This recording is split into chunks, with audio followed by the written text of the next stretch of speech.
From the veterans behind Civilization 3, Civilization 4, and Off-World Trading Company comes Old World, an epic turn-based historical strategy game. As the founder of an ancient empire, you are mortal. Every turn you are a year older, and when you die, your children will take over. As a player, you are not just founding an empire, but a dynasty. You are building a legacy. Old World has a robust, dynamic event system that creates memories and relationships with your spouse, your children, your vassals, and even your enemies.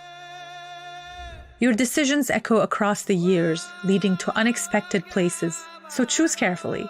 We have created over 3,000 unique events, many inspired by history. Some are famous, others are more obscure. Choose from 7 founders of 7 empires and inherit not just their strengths and weaknesses, but their family trees as well. The order system fundamentally changes 4X gameplay.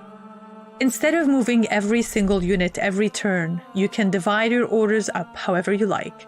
Move 1 unit 10 times, or 10 units once. With a new original soundtrack by Christopher Tin, Old World releases July 1st on the Epic Games Store. For more information, follow us online.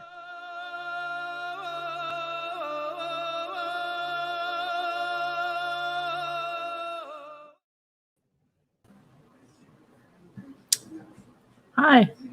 Hey, Amanda. How's it going? Good. Okay. Get used to this. The first time I've used this software, which is it's very cool. But I keep looking at the other monitor where you are, and then I realize now I'm looking away from the camera. So I will work that out though. Yeah, don't look at me. All right. Hi everyone. Just so everyone's aware, if you leave if you have a question, we can put it up on the screen so we can answer it. We're live on Twitch, YouTube, and Facebook. So welcome everybody. Whew. All right. Well, it's great to be here, and I can see chat, so I'll do my best to answer questions. And of course, Amanda will let me know anything I miss. And I guess I could just jump into a game.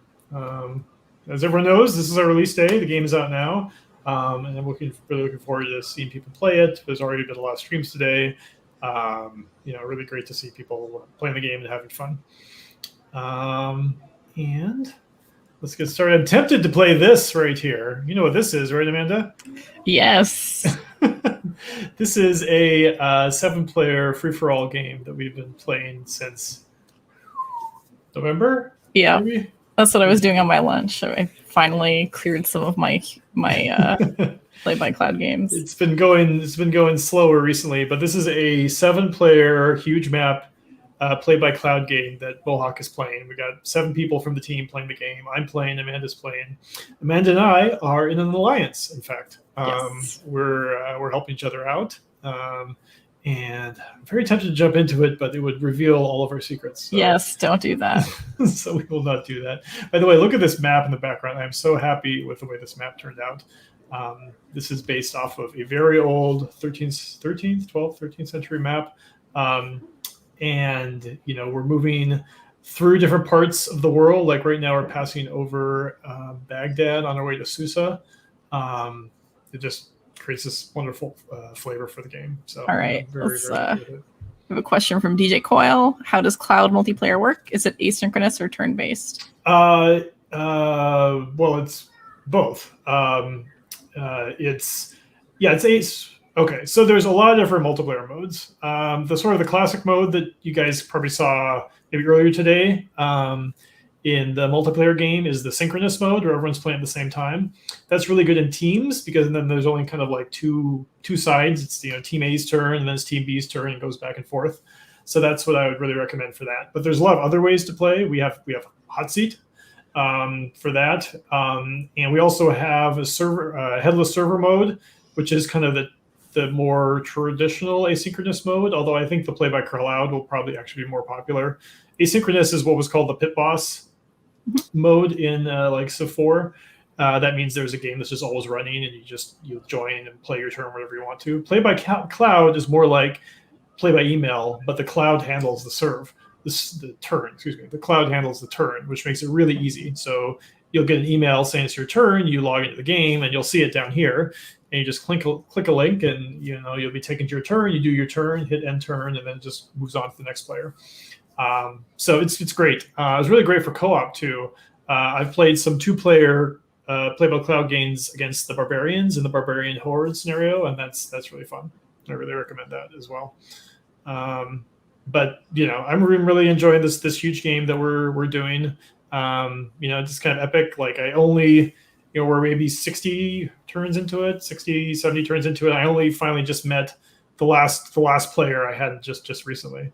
And when I met, who was Dale, and by the time I met Dale, he had already pretty much almost wiped out another player. So that's how it goes. All right. I see someone's asking, will we keep updating the test branch? Yeah, we haven't complete. Yes, we will. The test branch is going to keep doing the same thing that it did before, which is it's basically a preview of the upcoming update. Usually we do the test branch on Monday, and then we do the full update on Wednesday or Thursday. Next week, the 4th of July, they'll be on a Tuesday. And I don't think we fully decided whether we're going to keep doing it weekly or maybe move to bi-weekly or not. I think we're probably going to do weekly for a while, just because probably the release is going to lots of changes and show us some finding things. Bugs. Yeah, exactly. So we'll probably be sticking to that schedule for a while, and then we'll see how it goes. But frankly, we've liked the weekly schedule, or at least I have, and no one's complained too loudly about it. The nice thing from my point of view is you don't feel too much pressure about each week's release, because it's like, well, if something weird happens, we're just going to release a new one. We're just going to get a better update next week, right? So you're not, with Offworld, we did like monthly releases, and like we did like a whole branch and content lock like once a month for a week, and it's really stressful for the team. Whereas theoretically, with the weekly release, it's just a regular part of the week, and we have automated testing, and it's just something that just keeps going. But we may want to slow things down a little bit. I mean, eventually, 5 years from now, we're not going to be updating the game every week, so things will change eventually. All right, we have a question from Anatoly. Bought the game. Thanks so much. They're installing it. Asking about localization. Do you have plans for Russian localization? Yeah, we're looking into localization. The issue is that this is a very text-heavy game, which maybe is not what you might expect for like a strategy game that I've made. But like we've got probably 200,000 to 300,000 words in the game, because we've got 3,000 events and a whole lot of other text. So the text is like constantly being added to, and so we didn't want to kind of like jump into the localization world until we kind of felt like we had all the events that we wanted to write early on. But we're starting to get there where we can kind of look at that. So we're exploring localization paths. I know that there is a popular German and Russian fan translation, which let me show you how to get to that. Actually, I'll pop back out. You go to mods. This is the mod browser, which is a very cool thing. So let me go to install. And this will show you all the mods that are available. And somewhere around here, here's the German translation right here, which tells you a bunch of things in German. And I know there's a Russian one. Where's the Russian one? There we go, Russian translation. With a much shorter description, but I believe it's still being worked on. But that theoretically just be a stopgap. Eventually we're gonna want to do something with localization. I'm not sure exactly what the timeline is. So that's the best answer I can give. All right, let me jump into a game here. Normally I play on the Great. I've actually been in the process of trying to beat the game with each of the nations. I just finished one with Greece, so I have Persia and Rome left. But I'll kind of jump into Rome, because Sid always said that he felt like Rome was like the default civ in Civilization, and I feel like a lot of people always feel like that about classical antiquity games. So we'll kind of see how things go with Rome. Seaside is a good map to start off with. It's kind of the most what's the right way to put it? Average map. That sounds wrong, but like the map that's most generally speaking going to kind of look a little bit like the Mediterranean. Let's go for let's do a medium map. I'm not really gonna there's how far I'll go with this game. Another thing that I like to play with. Let's see, is there anything here I want to mess with? Probably not. I have Freedom saying I'm very excited to see some gameplay. Looks like it's exactly my cup of tea. Thank you. Well, good. I hope so. Let me show you a couple good options you might want to pay attention to. No characters, by the way. This is pretty much just for multiplayer. I mean, if you want to do that in single player, you can. I feel like the characters and the families and the ambitions and the events, they had a hope that they're the flavor and the stew of single players. I really want them there. I've actually been surprised that more people have really wanted to play with characters in multiplayer. Actually, I wasn't originally expecting actually to allow characters in multiplayer, but basically by popular demand, people insisted that we made it available, and it's fun. I mean, it works as long as you go into the game with the right mindset. If you're not like super hardcore about the outcome, because characters add randomness, but that's okay. Randomized leaders and families. This can be nice for like once you play the game a bunch and you're really getting used to like okay, you get bored of Alexander falling off horses.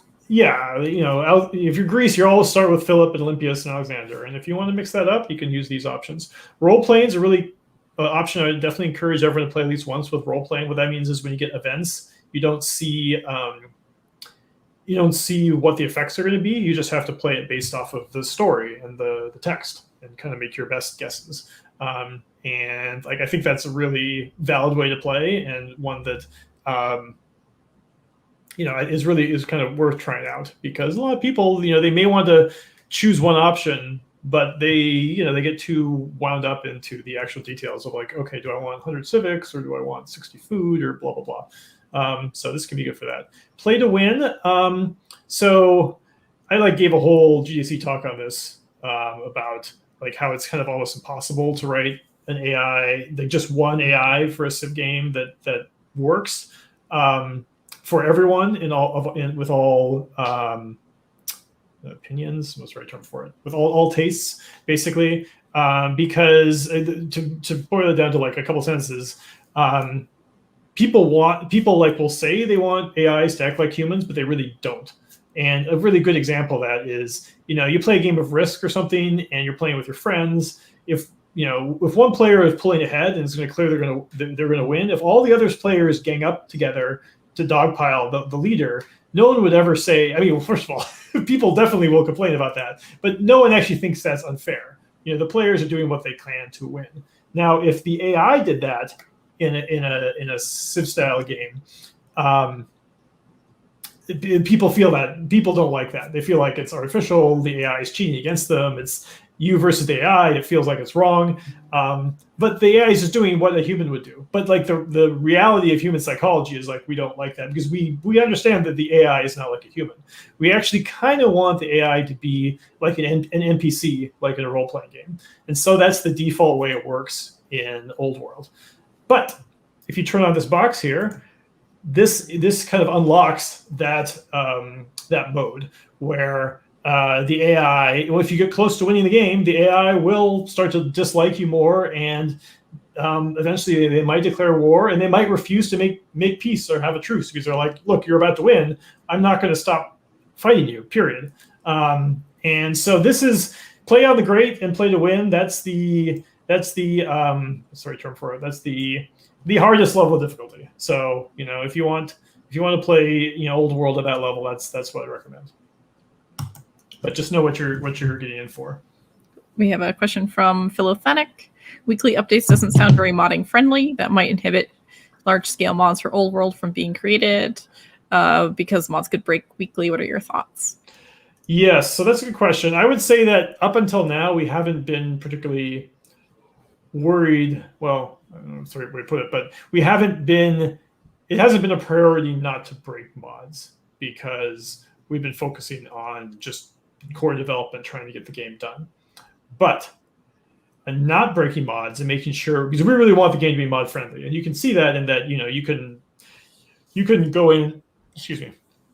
Our mods allow you to change the game code. You can modify the C# files directly, right? Like we open up everything and we have a mod browser. Like we really want modding. Almost every part of the game is moddable, and we really want to see that blossom. So yeah, that's actually kind of a big change in our development, which basically starts now, where we're going to do our best not to break mods. I can't promise that it'll never happen. I'm sure it will in some circumstances, but we're going to try to make sure we don't do anything that just completely changes the way things are architected. So we will try our best. In fact, I went through a process a couple of weeks ago where I went through and like, okay, are there a bunch of random stuff that I want to even just rename so I don't, if I'm going to do that, I better do it now because I don't want to do this after release. So I'm going to try to be careful. And we've been pretty good with saving as well. Like the saves have, yes. I can pull up a save from 6 months ago and they still function. So yep.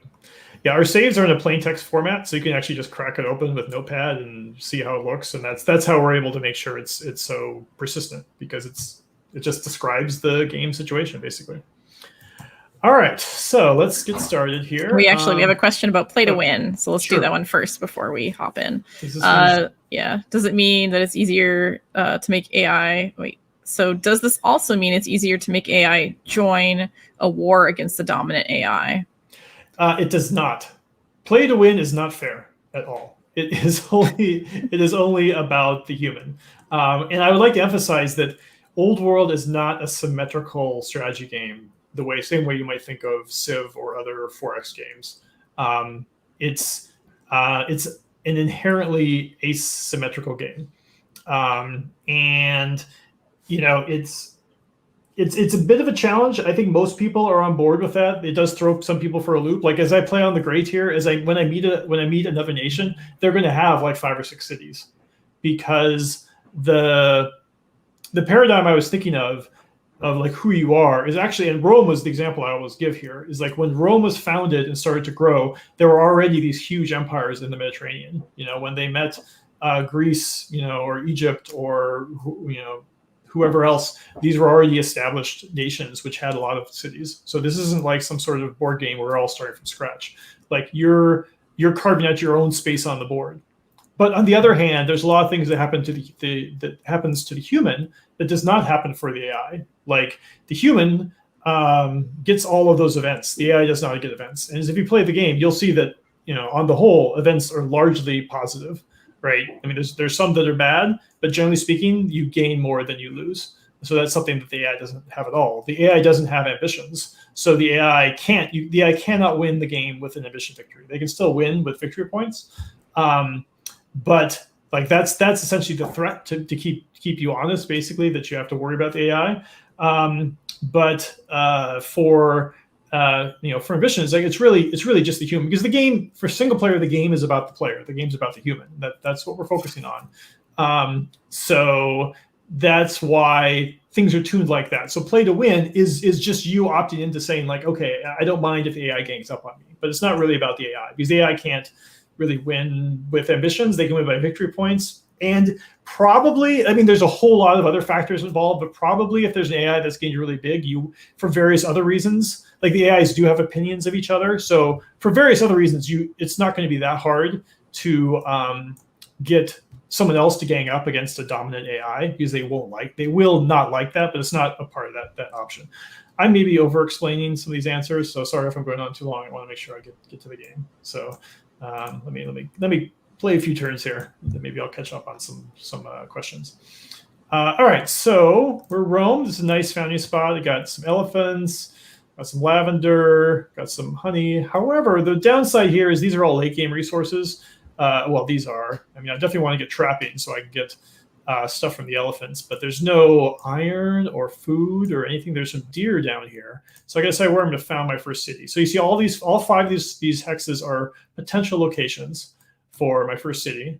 And it doesn't necessarily matter a huge deal where I found. So I'm going to, I'm just gonna go down here. And then here's your first big choice. Which family do you want to start out as? And for this, you probably want to pay most attention to what the bonuses you get right when you found.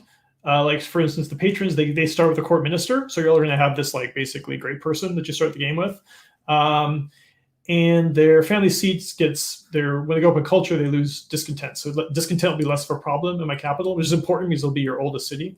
For the landowners, they can buy tiles. That's in their family seat. That's actually really cool, but there's not actually a lot of, well, it's not horrible because I could buy into these mountains here for quarries. Champions, I mean, they're a really great choice, obviously. Oh yeah, they start with a garrison.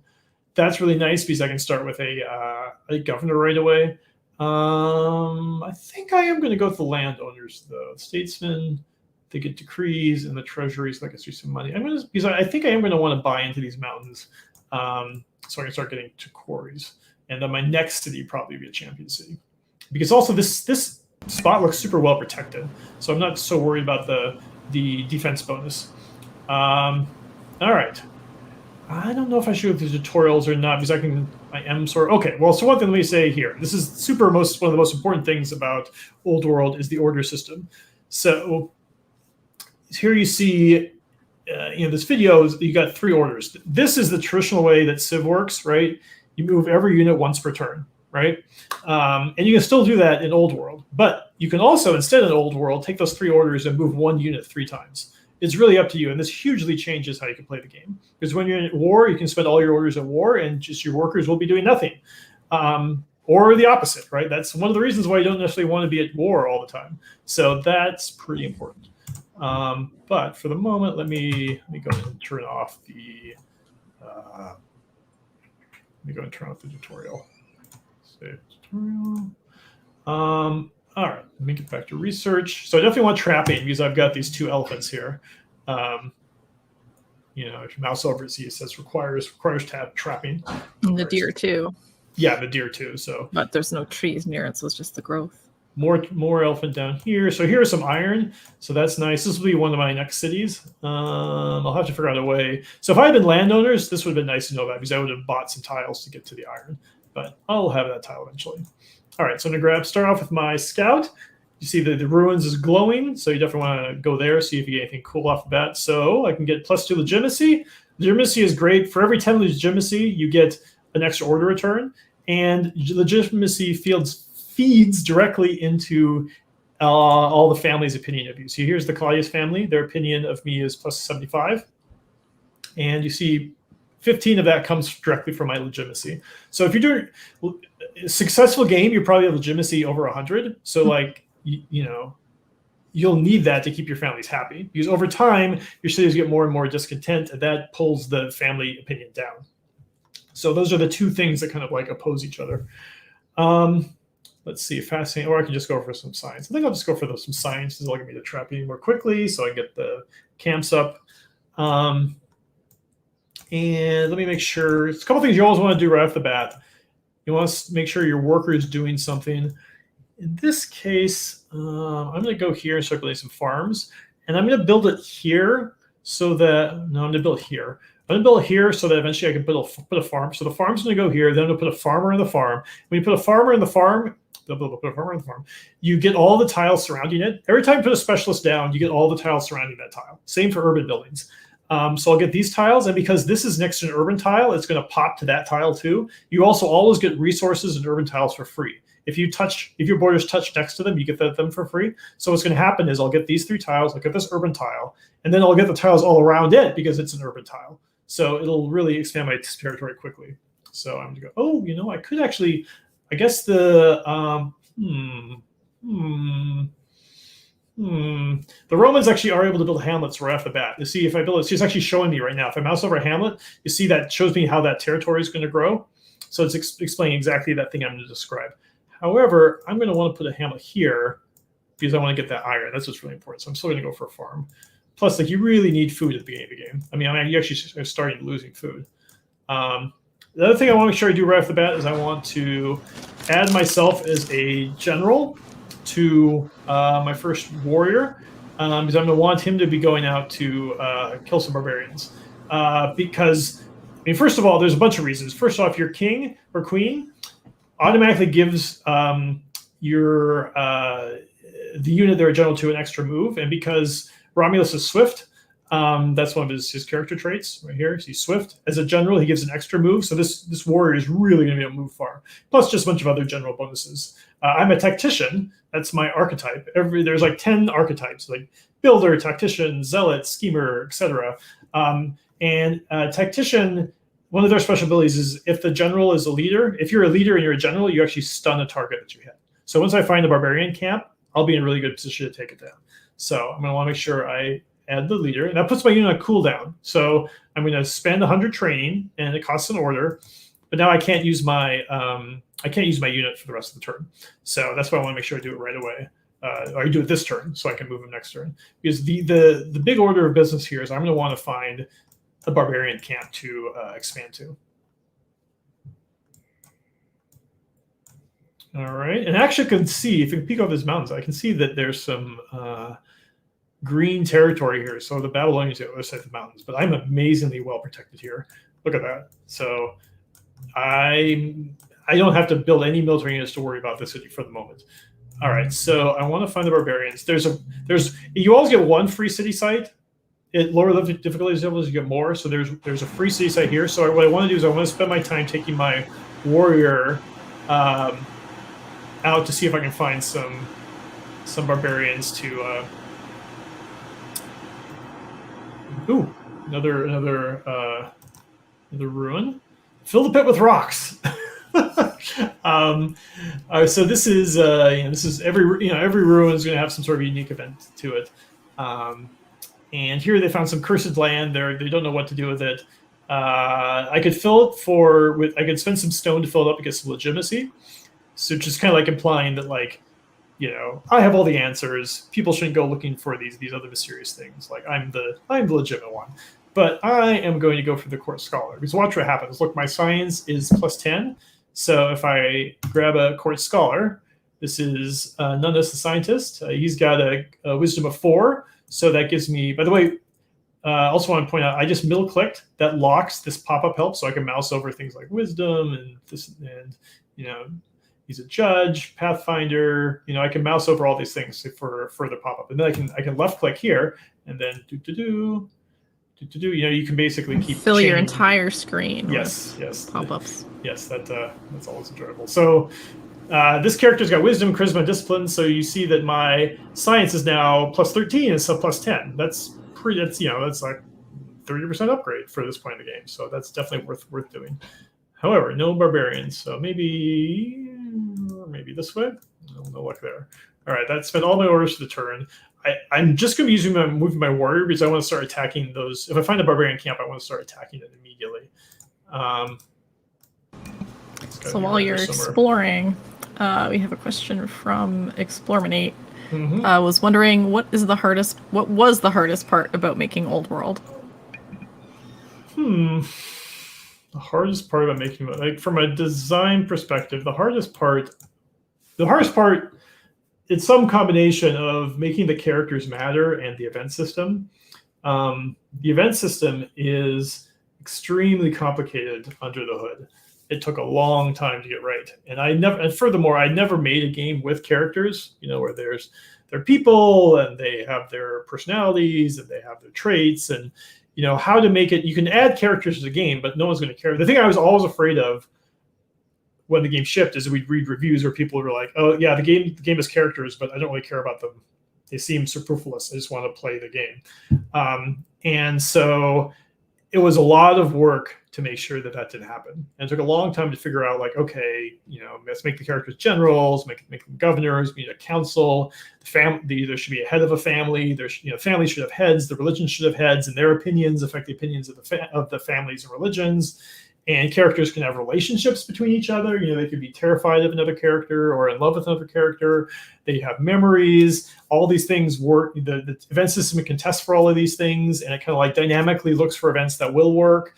That took a lot of work. So I've met Carthage. I'm going to minimize this. This is a nice little feature. People don't necessarily know it. So you can minimize that. I'm actually in a pretty tight spot here. I hope there's some barbarians around here. I'm playing at a pretty hard level, so it could be that this just does not work out for me at all. Okay, so I can treat his wounds. to boost the opinion of Carthage.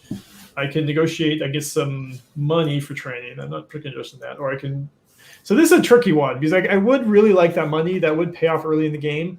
But when you're playing on the Great, you're going to be surrounded with these huge empires. So you got to get them on their side early on. So I'm going to go ahead and just kiss up to Carthage. So now there's not going to be a city site real close to here. So boy, I'm not really sure where I want to go.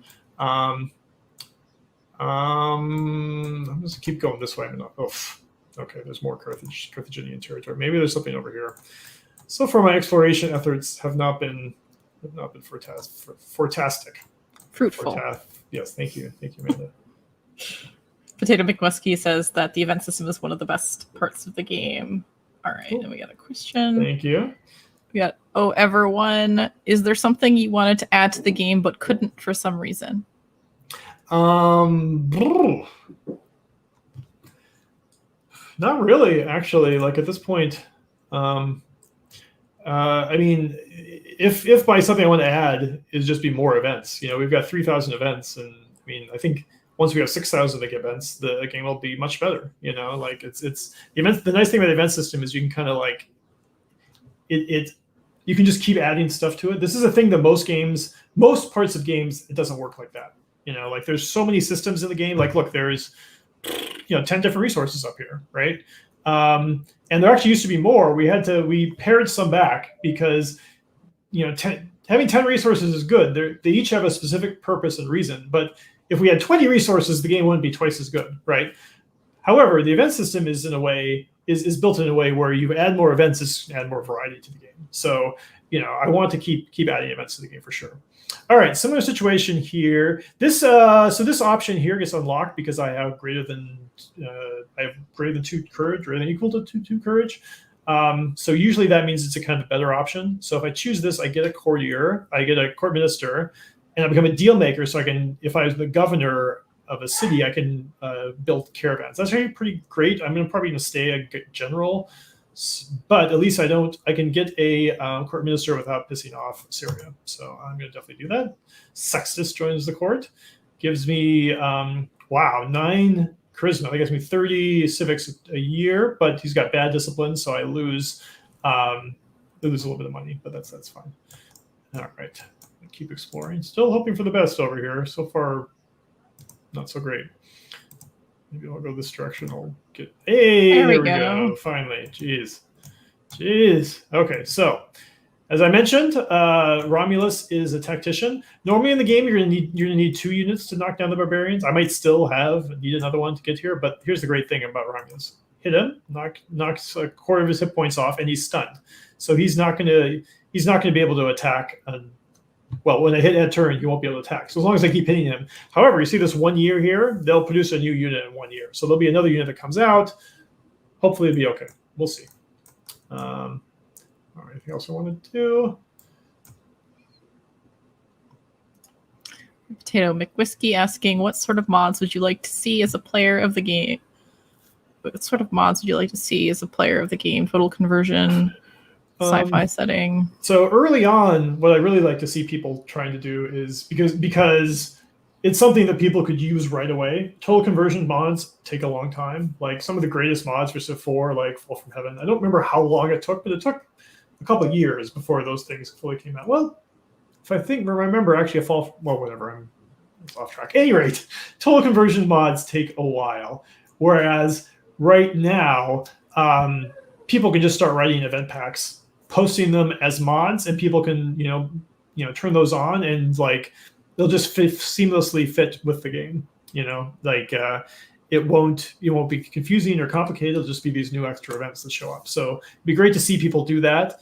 As far as long term, I think that any setting, if people want to go to some places with IP that maybe we can't go ourselves, there are probably some stories that work really well because it has characters. So yeah, things like Game of Thrones, Dune, Lord of the Rings, anything like that would be a really a fantastic place to do something with the old world engine. All right, what do I want to research? I'm just going to minimize it so I can look it up here. So the stone boost, this is not a tech, it's a bonus basically. Like if I research this, I'm going to get 200 stone, and I only get one shot at it. If I don't take it, it'll go away. But for the moment, I think I'm going to attempt to do drama because just for the music. But then only you will hear the music. Oh, it doesn't come through? No. Oh, you're not listening to my sound. Oh, that's right. We didn't figure that out yet. All right. Our technology is not advanced enough. We need to put more science points in. Yeah, I'm going to go for divination. So there's a barbarian around you. It must have spawned out of my field of vision, which is fine. I should be okay because that unit is stunned. That really makes a huge difference. Okay, so now I can... I want to make sure I take my worker. So now I'm going to want to put a farmer here, but that's going to take some time. So for the moment, did I get trapping? I did. Okay, so I can build a camp.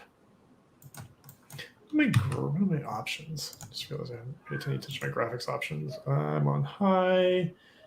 I think I might have movement off, which, where is that?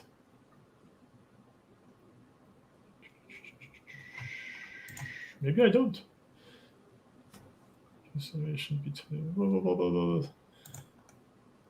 No, I don't have. Okay, all right.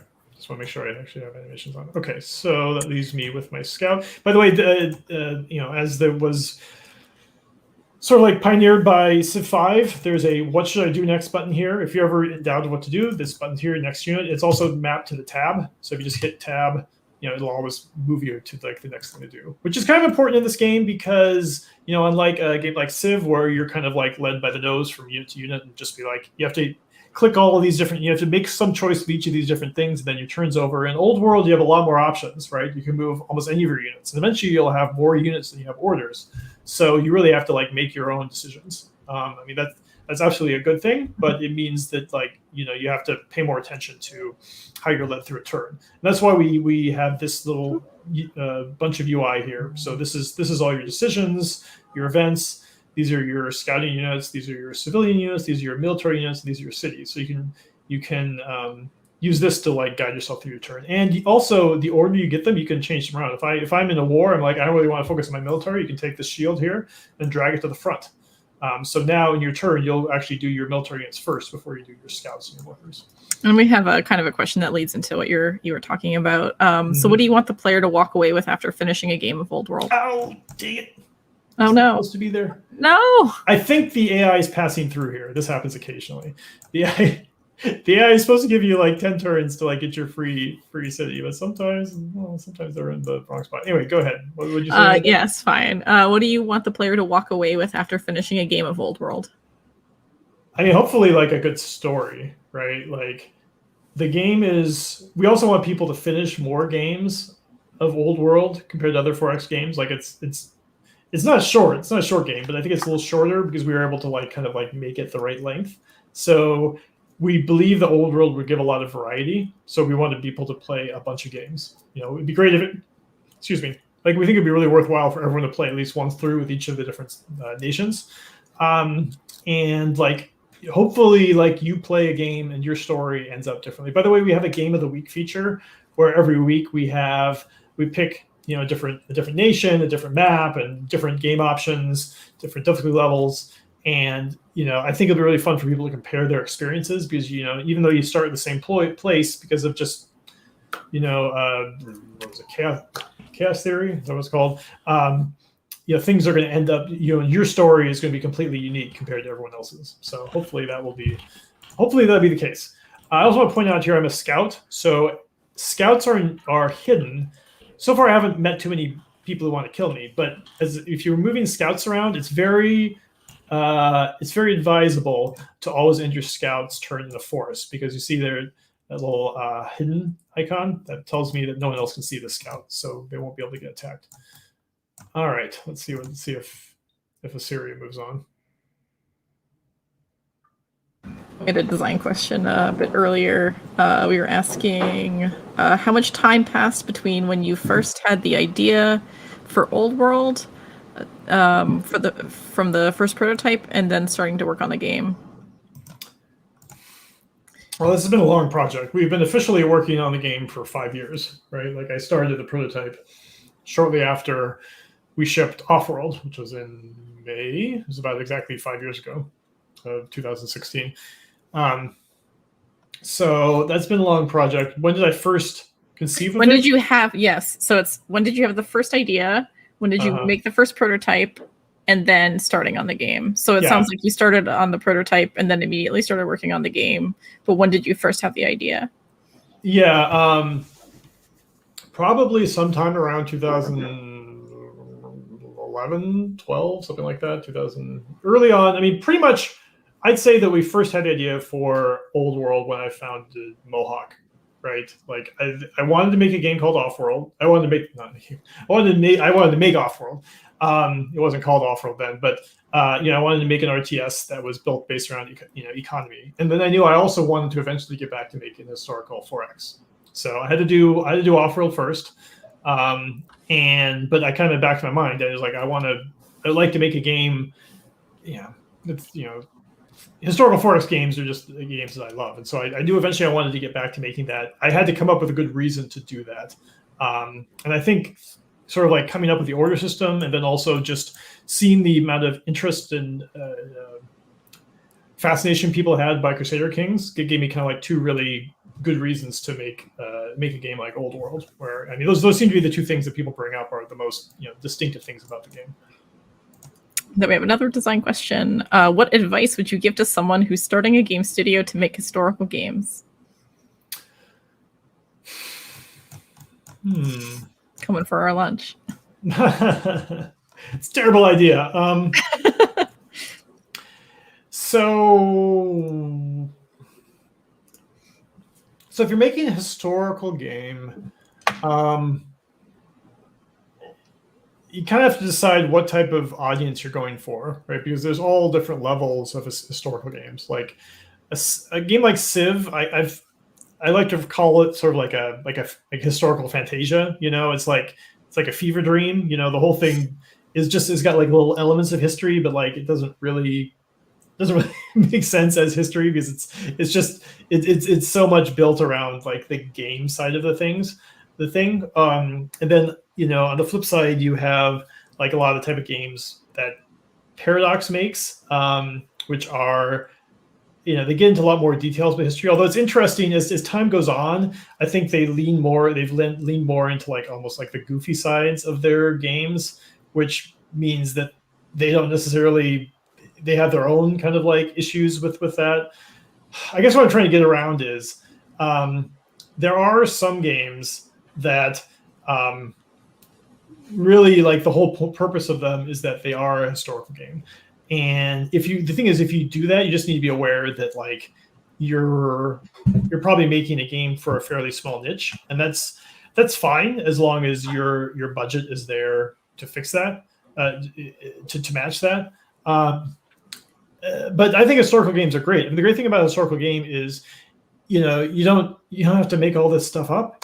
Like you already have like all of this wonderful source material to use to put your stuff together, right? Like, we already knew kind of Romans are kind of like this, and Egyptians are kind of like that, and we have these. If you look at, I don't think I've had one yet, but you'll get these events, and if you see a little globe on the top of them, that'll jump to a Wikipedia page that tells you where we got that story from, because it'll be inspired by something that really happened. So there's a whole lot of source material to work from, and so I'd really advise people to take advantage of that. So I don't know if that's particularly helpful, but that's the best I can come up with for the moment. And I need to figure out where I'm going to settle. So let me at least move here to see if I can.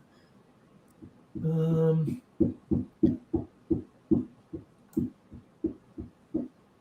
trying to figure out if I want to be more aggressive in my settling.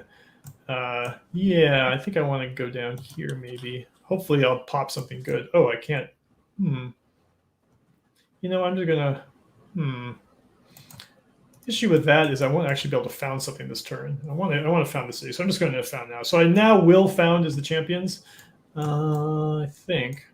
Do I put the champions here? Boy, I hope I have That's always a tough question. 3 space spots. Yeah, so maybe I'll do the other one. Do I want to be the statesman? Give me orders. That's obviously pretty important. Yeah. Yeah, I think I'll do that. All right, so I'll start with the statesman city. Ooh, got some ruins there. I want to make sure I'll gobble that up. So now known as the settler. So that's your cognomen. It's reflective of the stuff you do in the game. If you win a lot of battles, you become the warrior, and then you'll be the invincible and the strong, and so on. There's a path of cognomens that's the same as the difficulty levels, by the way. That's for just doing good generally. So that's like the able and the just and the magnificent and eventually the great. But then there's other ones that are much more specific to like the learned and the wise, or the cornerstone and the fountainhead, which is more for building stuff and like wonders. So, but they're all paths to getting more legitimacy. So my legitimacy just went up by 20 because now I'm known as the settler. Well, it was the 10 before for being the founder. Now it's 20 for being the settler. And as I get new cognomens, they'll always give me more and more legitimacy. There are negative cognomens if really bad stuff happens to you. But you gotta lose to start getting those. Yeah, you have to do pretty bad for that to happen, but it is certainly possible. Trouble on the road. All right, so while exploring, I met Zoroastrian was founded. While exploring, your scouts are caught in the thunderous downpour. Hopelessly battered and beaten by the storm, they are suddenly approached by strange travelers. After an initial tense standoff, the foreigners provide aid to your scouts and share that they are from the far-off land of Egypt. These saviors explain that they are followers of Zoroastrianism. So Egypt must have founded Zoroastrianism. Yeah. Actually, it's actually Assyrian. Huh. Which encourage bravery, but it may have already spread to Egypt. Or we've got a little bug here, so we'll have to maybe should make a note of that, Amanda. Which encourages bravery and loyalty to Ahura Mazda. They lead your scout to a nearby ruin where the group shelters together until the storm passes. How rare. Okay, so I can either send them gifts, which will boost their opinion of me, which is not a bad idea. I can lose them. I can do the same thing, but it'll cost me legitimacy, which is like that is tough because you can't really replace legitimacy. Or I can just maintain the initial truce. I don't know if I want to spend 170. Things are really tough early on in the game, so I'm just going to hope for the best. I think that was a bug, actually. Let me just... Yeah. That because it mentions Egypt, but I just met... Assyria. So, and then if you look at the religions, Zoroastrianism is... Yeah, but I have a screenshot of it. Figure it out. Okay. We have a question about the tech tree. Okay. How does the weighting work in the random tech tree? Something about Stellaris. Right. It can be frustrating to not pick a tech in a long time before it comes back for you to choose. Right. So we have a tech deck system. So I'm mousing over here. You see there's the discard pile, which is the text. Actually, I can rewind this. So I can go back here and change. If I want to, I can change what I'm researching. So here's the draw pile. The draw pile is those 5 texts there: administration, husbandry, forestry, etc. So that means when I finish researching my next tech, it's going to draw 4 texts from the tech pile, right? So 4 of those 5 texts will show up. So I can be pretty sure what I'm going to get as my next choice. And over here, well, there is no discard pile right now currently because I guess we just reshuffled. But basically, like if I choose divination, that means in the discard pile now because I chose that, now in the discard pile are stone boost, military drill, drama. Stone boost is going to get thrown away because you only get 1 shot at stone boost at the boosts. And military drill and drama will stay in the discard pile until I need to create a new draw pile, basically. So I know for sure that next time around, I'm going to get 4 from the draw pile. Then I'm going to get the 1 that I didn't draw, and then I'll get, some more text from the discard pile. And there's no fanciness to the tech rating system. It's exactly like imagine these were real physical cards. So yeah, you get tough choices sometimes. Like right now, if I really wanted military drill, for example, like by choosing divination, I know that I may not see military drill until it goes through the discard pile and then go back to the draw pile, and maybe it's on the bottom. So it may be 3 choices away before I get another shot at military drill. And that's, we want the decision to really matter. Like in other 4X games where you always get the same choices, anytime you choose a tech, all those other ones on the list, you can just choose them next time. So, we felt like, that was a really important and then, thing to have. Like if you have a scholar archetype or if you have the oracle, you'll be able to have the oracle gives you a larger hand, and then the scholar will let you shuffle, so you can use those. If your leader is a scholar, you'll get 4 options. If you don't like those, you can hit a button and you get 4 more. So I'll let you go through your deck really quickly. It can be really good. All right, I got a marriage offer from Assyria. So this I really like. I actually really prefer at the higher levels, like the great. I know it's nice to marry within your own nation to keep those families happy, but I actually think it's more important to marry foreigners because it'll make Assyria happy. But not only that, but our kids will be half Assyrian, and then Assyria will like that there's Assyrians in our court, basically, that the heirs and this, the heirs are Assyrian, and they may be council members. They'll like if the ambassador is Assyrian, that'll give them a bonus, so it's nice to have those kind of family connections with your neighboring civs. And Syria is very close to me, so I definitely want to go for that. All right, so let's see this one. Now, the spouse of the ruler also gives bonuses, just like the ruler and the heirs and the courtiers. So it's important to get some good stats for her. This one is going to help my science, which is pretty good early, and I have that massive boost in civics from that one guy with like 9 charisma. So it's okay to get a greedy wife who's going to hurt my civics a little bit.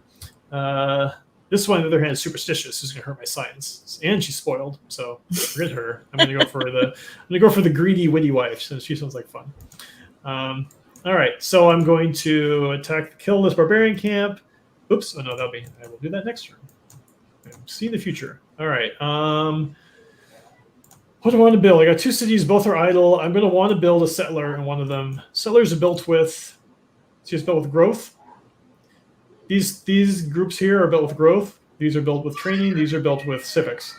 And how is growth in Ravenna? 10. So growth in Roma is faster. So I'm going to build a settler there. And in Ravenna, I will need more units. Would it be good to have a slinger instead of a warrior? Maybe. I'll go for a slinger. Give you some variety. All right, I'll end the year. I'm going to get attacked by this barbarian. Oh. Uh-oh.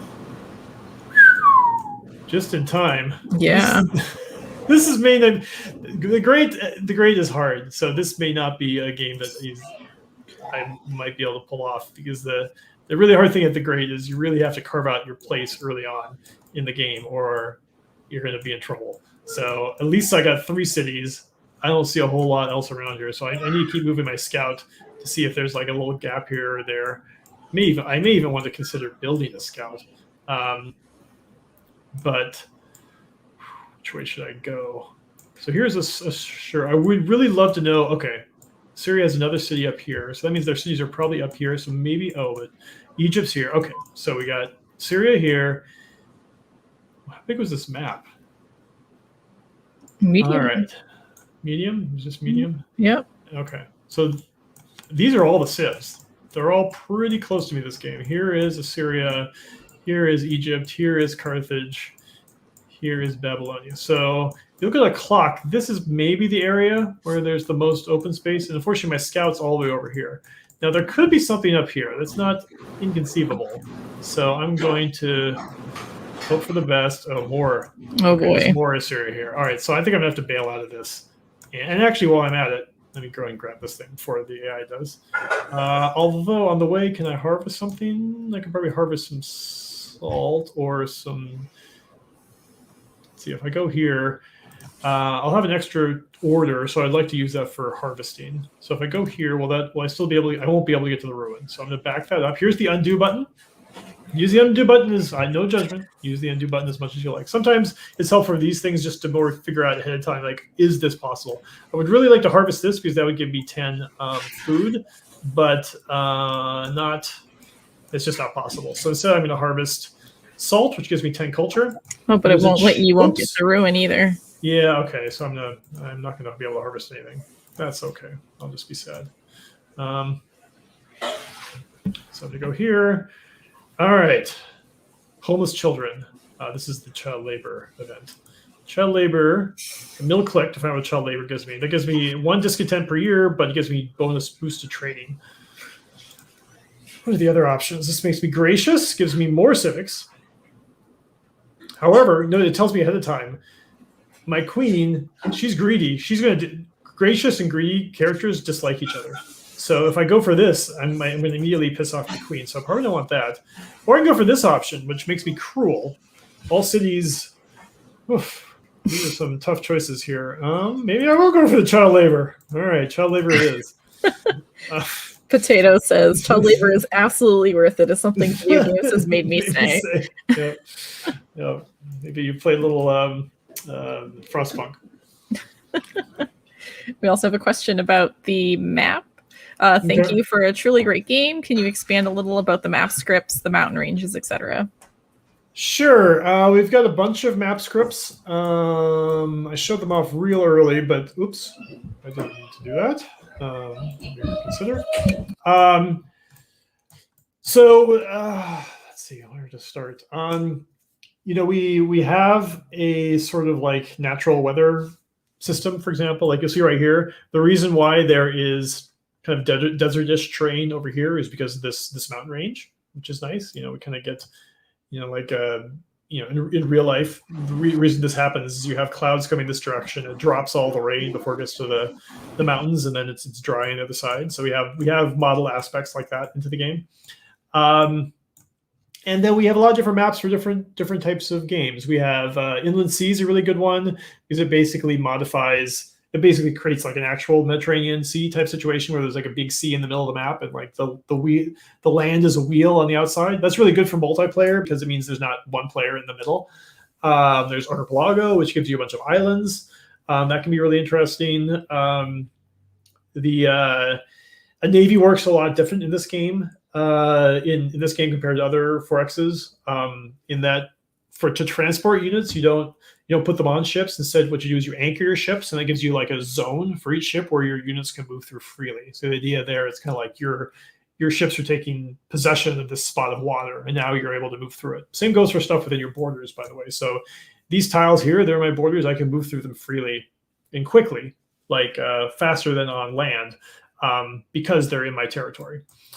And then we have like a rainforest map, hardwood forest map, which is a lot of forest, arid plateau. That's kind of like meant to be kind of like Iran, like the highlands, dry highlands. There's some apps that are kind of built more for like multiplayer, and it'll tell you when you mouse over them, like what that means. And then that's the other thing I love to see people mod. The map scripts are moddable. You can add more. So hopefully we'll see some people do that. And then each nation has a default starting map. So like Egypt will naturally start on an arid map, just so that there's more like thematic elements to the different nations. Right.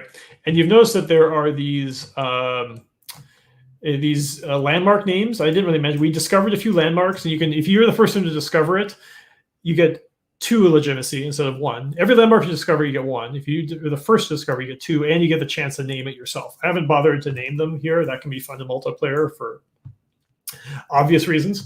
But yeah, the names are matched by the nations they are close to. So here you get the Apennine Mountains, and I really like in this game that there is a sense of the scope of a landmark. Like, see, these are Apennine Mountains. The game knows that this is one mountain range. It's not just like picking a tile and giving it a random name, right? But yeah, like you might see the real world kind of like blurs into things a little here, because like you might discover the Nile and you're like, well, I haven't met Egypt yet. Well, you can be pretty sure that Egypt is somewhere around the corner because you just found the Nile, right? So at any rate. Now let's talk about the ambition system. This is a hugely important thing. This is something I was super excited about. I think it works. It's something that like I put a lot of time into, and hopefully we'll keep adding more ambitions. But the idea here is this is a dynamic victory system. I don't really like theme, even though that's what we did in Civ 3 and Civ 4. Maybe it's my fault that it's part of Civ games now more and more. I don't really like theme victories. I think they've kind of backfire to some extent. Like, if you're like, okay, I'm gonna do the religious victory, it just means like, okay, now for 500 turns, I'm gonna be always making some choice that boosts my religion, right? Like that's just, or I do the culture victory, I'm just gonna be doing something because I'm just calling my shot 20 hours ahead of time, and I'm just gonna bend every decision I make to doing that. There's no adapting, there's no changing things on the way. What the ambition system is it's a victory condition that's dynamic. You win the game by fulfilling 10 ambitions, period, the end. That's it, right? Now, the ambitions get more and more difficult as you go through the game, right? They have different tiers. The ambitions I mean here are the level 1 tier ones. They're very simple. Just control 4 cities or control 10 population. And when you fulfill a ambition, you get a bonus. You get 10 legitimacy. If you die, then your heirs will take over, and you get 20 turns to finish it. It's called a legacy at that point. You get less legitimacy, but you still get some, and it helps you move towards victory. There also can be attached to a family. So if I choose this one, the Claudius landowners will be happy. I'll get an opinion bonus with them when I do them, because the landowners will own lots of population. The statesmen want less cities. If I had founded the military one, the champions, they would probably be asking me to conquer 5 barbarian camps or something like that. So yeah, like you might be going a militaristic path, and then for whatever reason, maybe suddenly you get this fortuitous events that lets you create this alliance with someone who is your enemy, and you're like, well, now I don't want to go for military. You can start choosing peaceful ambitions instead, or religious ambitions, or whatever. And you also cancel ambitions if you change your mind. So I think it's kind of interesting. It's like games won't play out the same. Plus, it gives you these little mini goals. Like you might sometimes get locked in a Fresh game where you kind of always play it the same way, because you have your own kind of like tastes when you're playing a game. Like, oh, what I do is I try to make friends with everyone, or maybe I always try to conquer the weakest player that's nearby me, or whatever it is that your way of playing. The ambitions kind of will push you away from that, because now maybe I didn't necessarily. I mean, these are pretty bland. The first ones are always pretty easy, but like you might get one that's like, okay, you need to produce 800 stone or something. And you're like, well, I wasn't necessarily going for that, but now that I am, like, maybe now I'm going to have all this stone. What am I going to do with that stone? Or like you want to build this wonder, which maybe you wouldn't have normally, but now you're going to build it. You have this special power that you wouldn't normally have. So that helps add variety to the game, in my opinion. So I'm worried about. I don't necessarily want to jump onto the 4 cities, because I don't even see my 4th city site yet. I mean, this could be a really bad situation. I haven't played a game where I've been stuck with like really like a very tiny amount of cities, but it can happen. So I think I'm gonna go for the 10 population instead. So I'm already at 4. When I found my next city, I'll have some more. So that's just how it goes. All right. I have an order. And we have left. the folks from Value Fund joining us. Thanks. Oh, thank you. Yep, a whole bunch of them. Reading. Saw you guys were streaming today. Very happy to see that. And I have this extra order. I got nothing really to do with it. It's gonna happen. I'll get 10 gold for it, so it's not like a bad thing. If I had more, I could maybe launch a mission, but that's all right. Anytime you have an extra warrior, it's like, oh, I'm not playing optimally. I've somehow let it go to waste. So here's the thing here. I've got this warrior here. You see on the city site, you see it says Rome. If I move, I'll just show you just to like, if I move off of it, now it's an open city site. I guarantee you next turn, Carthage will jump onto the city site, claim it, and then it'll be a Carthaginian spot. I'm going to go and undo that move. I'm going to keep it claimed here. This whole system here was city sites are really important for making the game work. I really believe that like it's the right way to do these type of games, because city spam is not something you have to design the game around preventing. City spam is a huge problem in Civ games. Every Civ has had to have some sort of way of handling the city spam problem. Like in Civ 3 was corruption, and Civ 4 was maintenance, but it's not just that. It feels every other part. Its tendrils extend into almost every part of the game. We felt that if we adopted the city site system, that problem would just disappear, and that's basically true. Like, we don't have to punish you really at all for like having more cities. If you get if you have a big empire, great, good for you. Because we know you got a great empire by conquering the city sites, not by squeezing in a city here and squeezing in a city here and so on and so forth. So undo is, I see a question right now. Undo is actually unlimited. Well, you can go back up to 5 turns, I think, with undo. And there's various things. Like if I hit control right now, control undo, it'll undo me fast all the way back to that, just like the beginning of your turn. So if you didn't you're like, I played this turn wrong, but you just hit control undo, it'll jump you back to the very beginning of your turn. But anyway, city sites are really important. But players are going to get super annoyed if they kind of work to claim a city site and the AI comes along and settles there. So that's why we came up with a system where you can claim a city site, but once you're on that city site, you got to stay there. You don't want to let someone else come and sneak it away from you. So in the meantime, he's just going to be sitting there. So I'm going to promote him. There's a promotion system as you gain. Let me see if I can mouse over this guy here. So see right here, he's got. You don't actually see my cursor, do you? Oh, you can't see my cursor. Okay, great. He's level 1 unit. He's got 96 of 100 XP. You get XP for fighting battles. And by the way, since this is Romulus, he's the general of this unit. If you mouse over him, you see he's got 75 out of 100 XP. So he also is, and he's gotten that XP from the combat. So that's also a good way to boost your leader stats, is to go out and fight battles and win battles with your leader. What was I saying? All right. So at any rate, so this unit here is close to an upgrade, a promotion, and it's basically 4 XP away. You can spend this training up here. You can spend 1.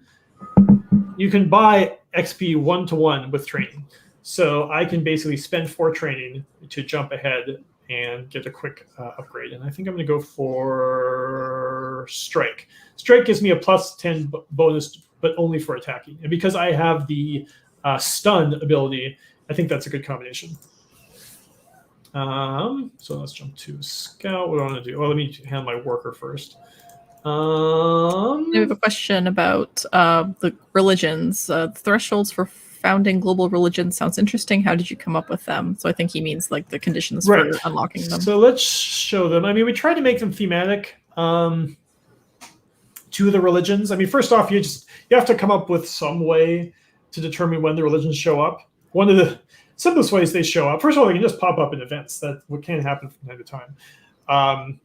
But one of the quickest ways is if you play Egypt, Persia, and I forget the third one. There's 3 nations. Must be Syria, right? Maybe there's 3 nations that have the cleric family. The cleric family, when they found their first city, they get a religion just for free, just like that. I mean, that's their bonus basically.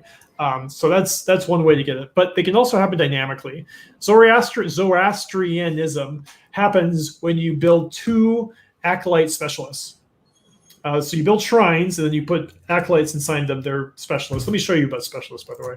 So in here, I can build a farmer and a trapper. Those are on these 2 specific tiles. So I can take, there's 3 citizens. I can take 1 citizen, and instead of building a settler, I can build a farmer. So that basically boosts the food. I get extra growth, and I get every specialist is worth science. So I get all those things. And the acolyte is just the specialist is associated with a shrine. So if you get 2 of those, you get Zoroastrianism. And Judaism instead comes from ranchers, which are a different type of specialists, which are from pastors. And that's kind of to represent the kind of like the nomadic roots of Judaism. Christianity, of course, came from Judaism. So it means your nation has to have a Jewish city. It requires 12 citizens. That wasn't actually, when I first came up with it, wasn't actually a reference to the 12 disciples, but it sort of mirrors that, which I guess is kind of nice. It was meant more for Christianity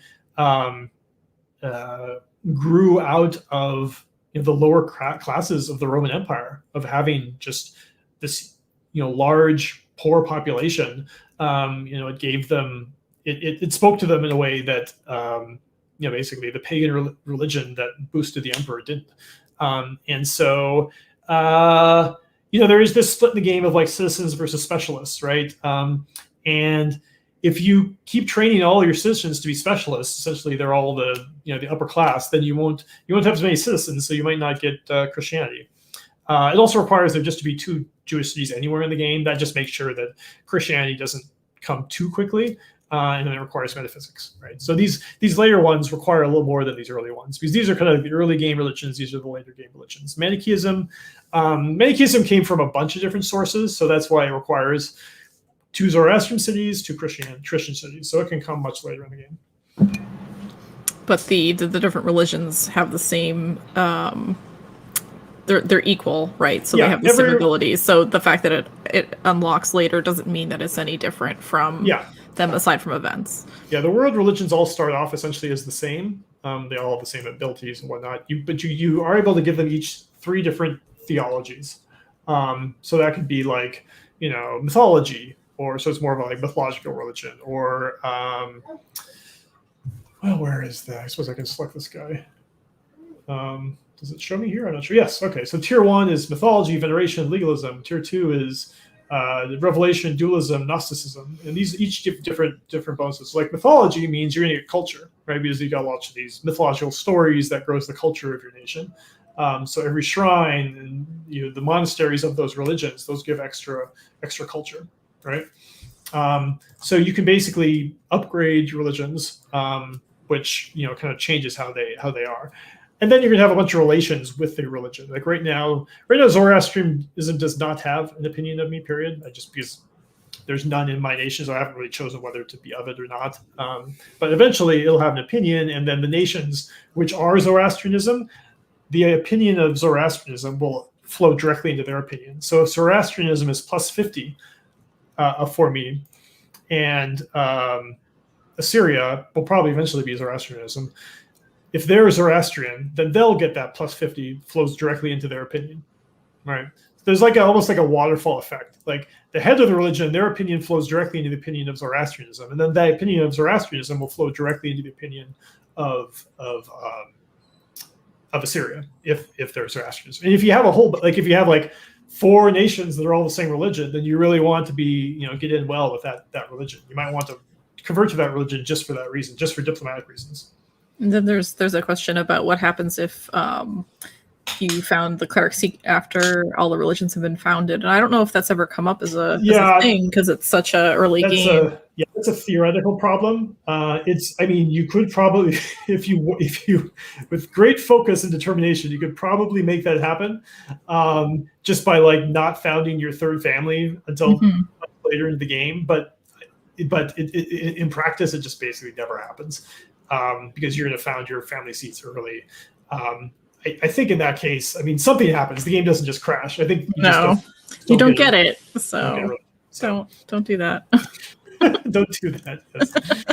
It's kind of like perverse. I'm not sure why you would you chose that in that case anyway. So, all right. So I was moving my schedule up here because I'm hopeful that maybe there's some city lights over here.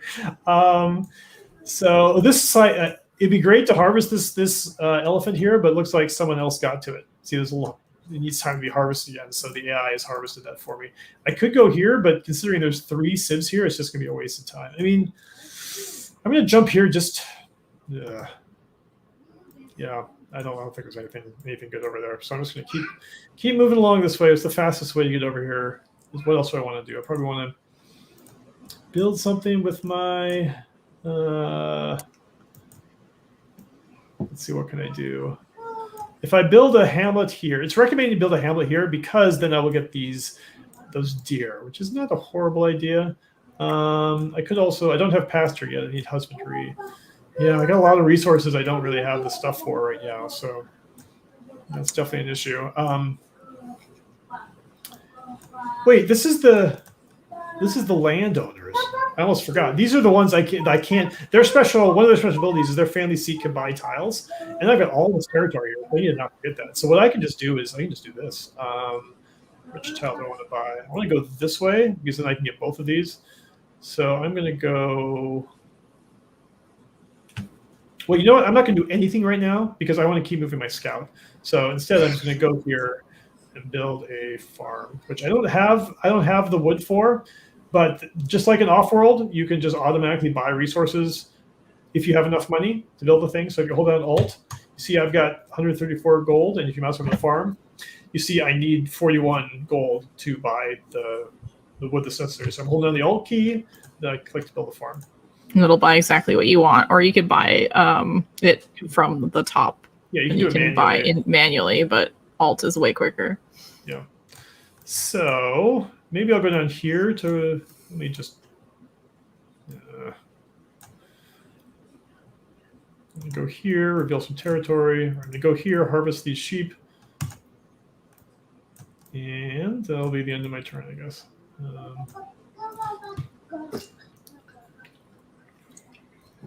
Yeah, this is not a very promising start, but always the free settler comes up. Yeah, so here's the issue with this situation is I can get the free settler, but I literally don't have anything to do with it. So it's not necessarily a great situation right here. Normally things are not quite this tight. This is about as tight as I remember ever seeing it. But somewhere on this map, there are going to be city sites. I suspect they're here, but I guess we will see.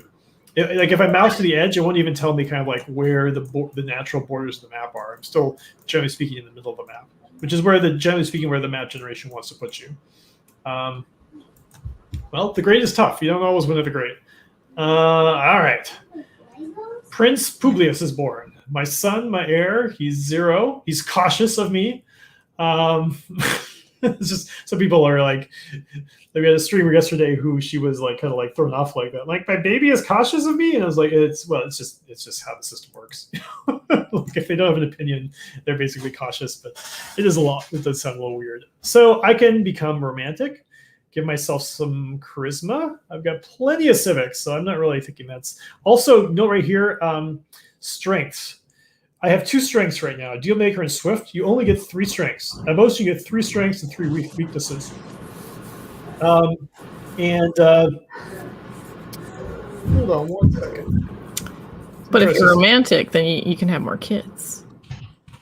Is that right? Mm-hmm. It doesn't say on the tooltip there. Yeah, there you go. Ooh, yeah, 25% chance to have kids. All right. Well, that's kind of cool. Actually, that's actually pretty good. Or I can become the kid. I'll give him a pet monkey or pet fish, which will probably come into play later in the game. Or I get a new court minister. I mean, I already got so much civics, but it's like, all right. He's a pet monkey owner for the sake of the stream. We'll make them pet monkey owner. All right, so they're sniffing around here. I mean, I can fortify the guy, or I can just upgrade him more, which maybe I should do. I mean, I want to make sure I have enough training when the slinger is done to give a general. Might add my brother. This is Romulus. Remus is around too. He's second in charge, and he starts the game vengeful, which is a problem. I think if he gets down to he's angry with me. If he gets down to furious, this positive wisdom, this 4 wisdom will actually start taking away my science. They'll be like basically like trying to sabotage me. All right, research. So administration, that gave me granary, treasury. None of those are super great right now. I could use my civics on slavery or freedom, which would be nice. Husbandry, that unlocks pastures. I see 1 pasture, which is the sheep here, so that's not amazing. And then the free settler, which is pretty good, but in this case, I mean, I don't even see where to put it. So I think I'm going to go for labor force. Plus at least a phalanx, so I could get something better than a warrior, which I might need consider the situation. All right, scout. We got plenty of orders. I almost want to just move the guy just to do some basic exploring, even if it doesn't really give me anything. I'm going to move here, move there, more. Geez, Carthage. Where does Carthage stop? Okay, there Carthage stops. All right, so I am going to actually go up this way just to reveal some territory. I think if I go there, I'll still be able to get back onto it. Or can I actually get to here? I can't get to there with my scout. So I'm going to go here. Then to go back onto the tile. It just helps me figure things out a little ahead of time. And I'm going to go down here, see what I can see. All right, let's continue.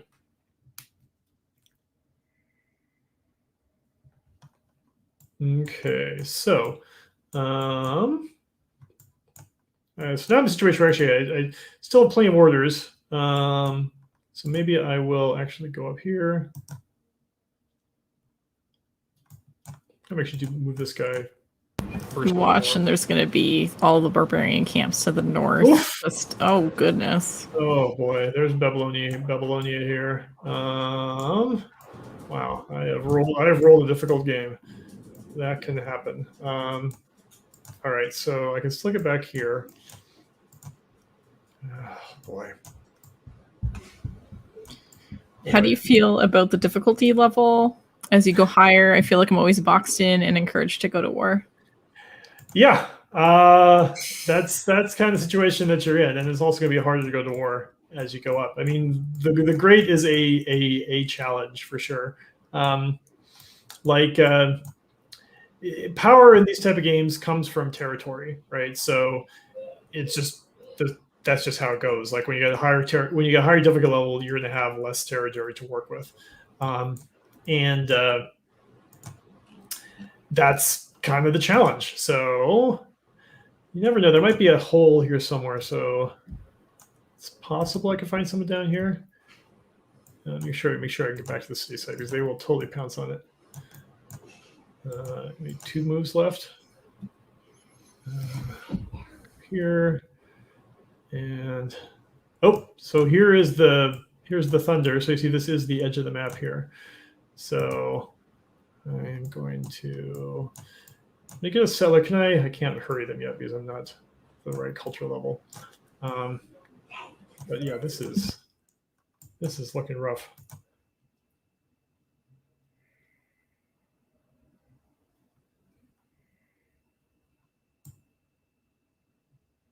Carthage is at peace with Syria. Now they don't have. Well, they have quite a bit of cities. I was like, oh, that makes sense. Well, I got 6 cities. Okay. All right.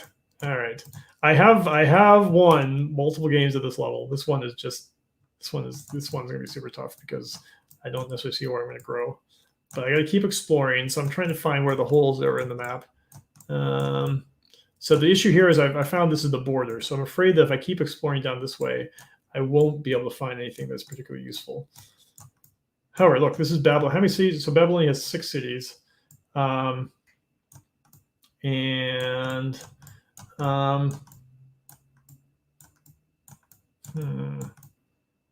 to know which way to go.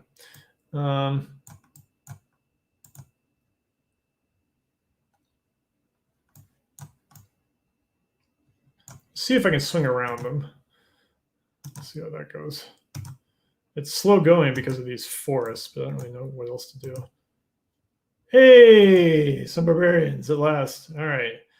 I mean, I'm definitely going to war with these guys, but yeah, it's a legitimate strategy. I think to just always declare war on the tribes you meet them, you just really boost your legitimacy. But for the moment, I don't even need extra orders, so I'm going to just go and maintain the initial truce. We'll be friends, sure. And I guess you'll just stay here. So are you at war with anyone yet? He is currently still at truce with Babylon. So I have a little bit of daylight here where I could attack the Vandals before the Babylonians do. I'm going to have a really crooked-looking empire. But I could sneak through here and kill that guy, especially since I have these awesome units. I'll have a slinger next turn, so I'm just going to have to try to get the slinger to book. I may even want to switch my general to lead the slinger just so they can get over here faster. And then, the great limiter is the settler here. Or I could move my scout back to sit on the city site because it's not doing me any good otherwise. So I think I might be doing that. Are they at war with anyone? They're not. Okay. So I gotta move real quickly on this. All right. In the meantime, I can start doing the thing I mentioned before. I'm going to move here and buy a tile of Rome for $30. It's a good deal. And then next turn I can go here, get that iron, go here, get that get the deer. Some barbarians at last, and no ancient state leader ever. Yes. Well, it's not a simulation. Give it that. All right, so I should have my slinger. So I think I'm going to. I haven't done this much before, but I'm going to actually. Is Remus? Why can't I add Remus? But they won't be able to move. I forgot. Yeah, that's right. Schemers can't be generals. Oh, right. If I. Yeah, you wanna put that on it after. That may not even be worth doing, because I'll lose a whole turn of movement just to get that extra 2 moves. So I think in the very least, there's no real reason for me to spend the training. So yeah, it's too bad I don't have it. I maybe should consider that based off of who I married, because I actually only have. It's kind of hard to believe. I'll probably. it might be that the Oh, they're the wrong family, right? Yeah.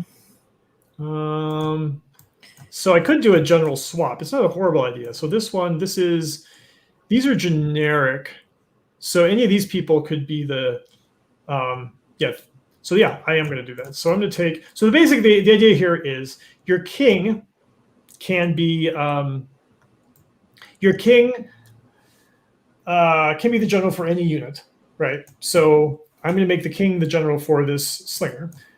This warrior is a Claudius unit. So that means any of these 3 Claudius characters can become their general. And some of these could be pretty great. Like this guy has got, what does this do? As a general, I'll just boost their defense, but by 55%. So that is, reasonable. Who's got good courage? None of them really have very good courage. So, no, we'll see. All right. I gotta make two. I mean, you want to add generals early because you only got a couple units, so you want to really, boost them up as best you can. So move the slinger here, add Romulus as the general. Go over here. Well, let me see what else do I want to do this turn because I do want to certainly keep exploring. Okay, so I could get to the city site now. I don't necessarily need to this turn. By the way, I think Amanda, I think we have a slight bug here. We've got because they're ghosted. They're ghosted. We came up with a solution for when you move units onto a tile with resources, they get ghosted, so they don't conflict with the unit. I think we have an issue where they're not unghosting basically. So I think I'm not going to have my worker do anything. Like what's going on is so important that I really need to focus on getting to these vandals. Although I still have to wait for these guys, so I think I'll maybe just do a little bit of, I think I'll just go here. I will do the thing I was going to say, which was buy a tile. Oh, so the price goes up each time. So the issue now is I don't have enough money for it. So I'm going to choose what I want to sell. All right, now I'll buy the tile. Gets me the iron. So you definitely want some iron in the early game. Boy, that price went up fast. I'm just make a note of that.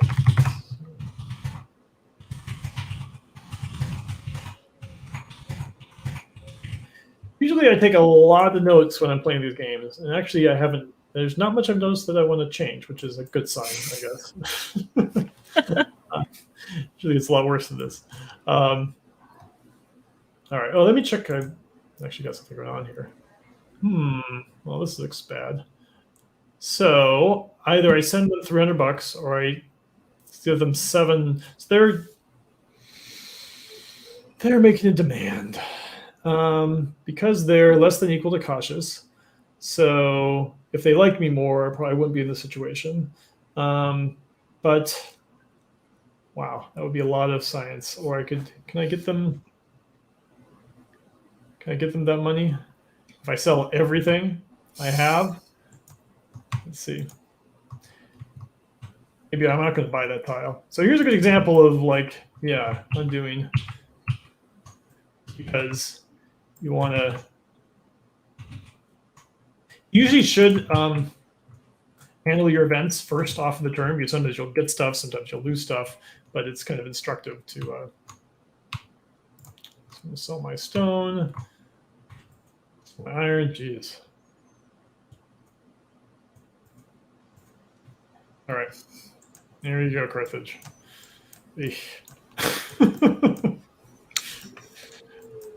How did you choose the names for the tribes? Or I guess it's more, how did you decide which tribes to include in the game? Because some of them are not from the Mediterranean.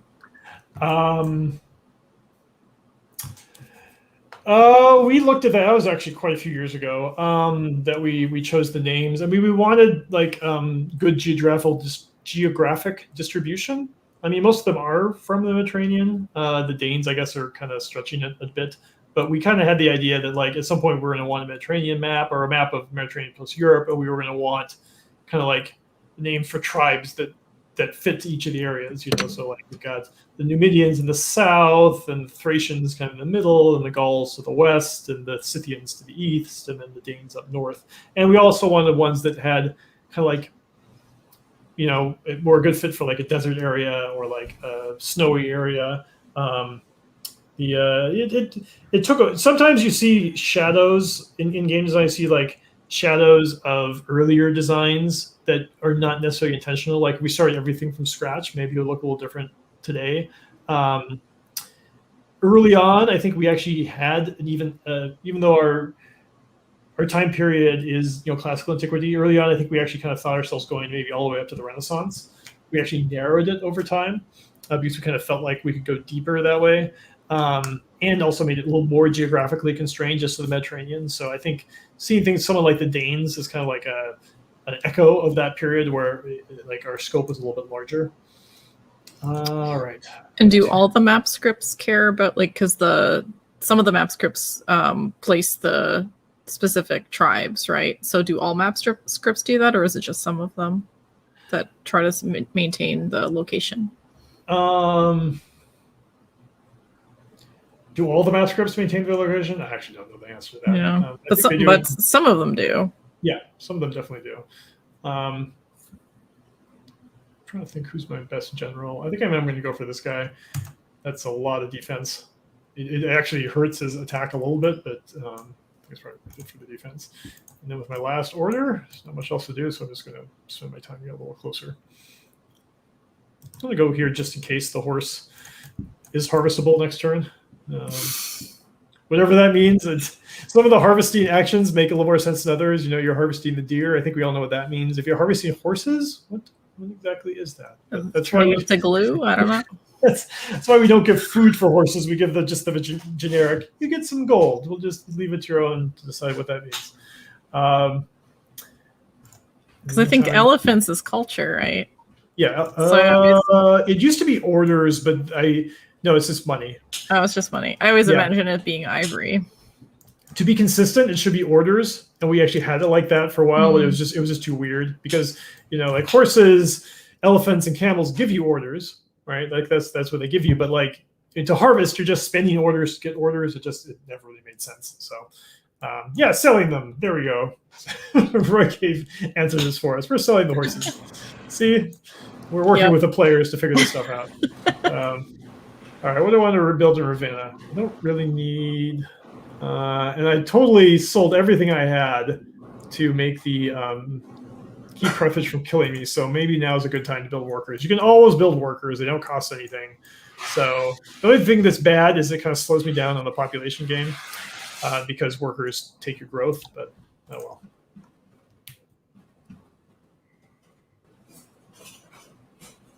All right, so all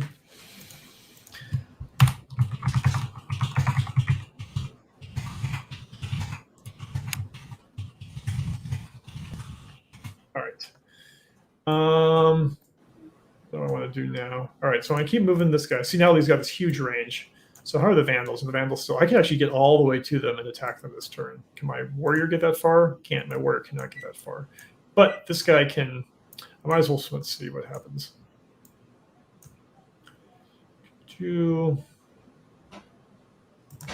That is a lot of movement. There's a lot of movement. So... I can go here. I don't know how many guys there are. So, see, this is why maybe it would have been best I should have taken the legitimacy at the initial meeting because I knew I was going to declare war on them anyway. I just basically passed up on 5 legitimacy. So I'm going to go ahead and do that. Stuns them so they can't hit me back. These guys are going to come and get me, and who knows how many other units there are here. They also is going to become an outpost in 5 years, so I want to make sure I kill this guy before then.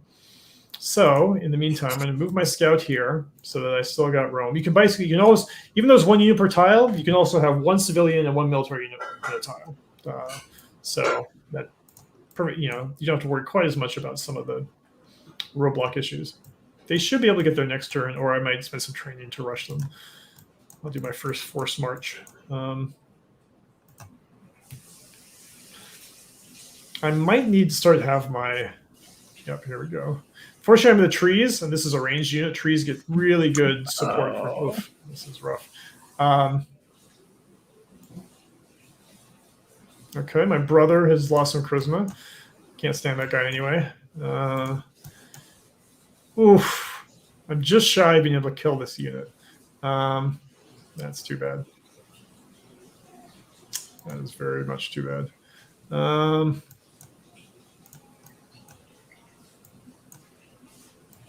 trying to think through. There's an alt. I'm going to get a settler next turn. So I could have theoretically, because I'm worried about whether I'll be able to survive all of these units. Mm-hmm.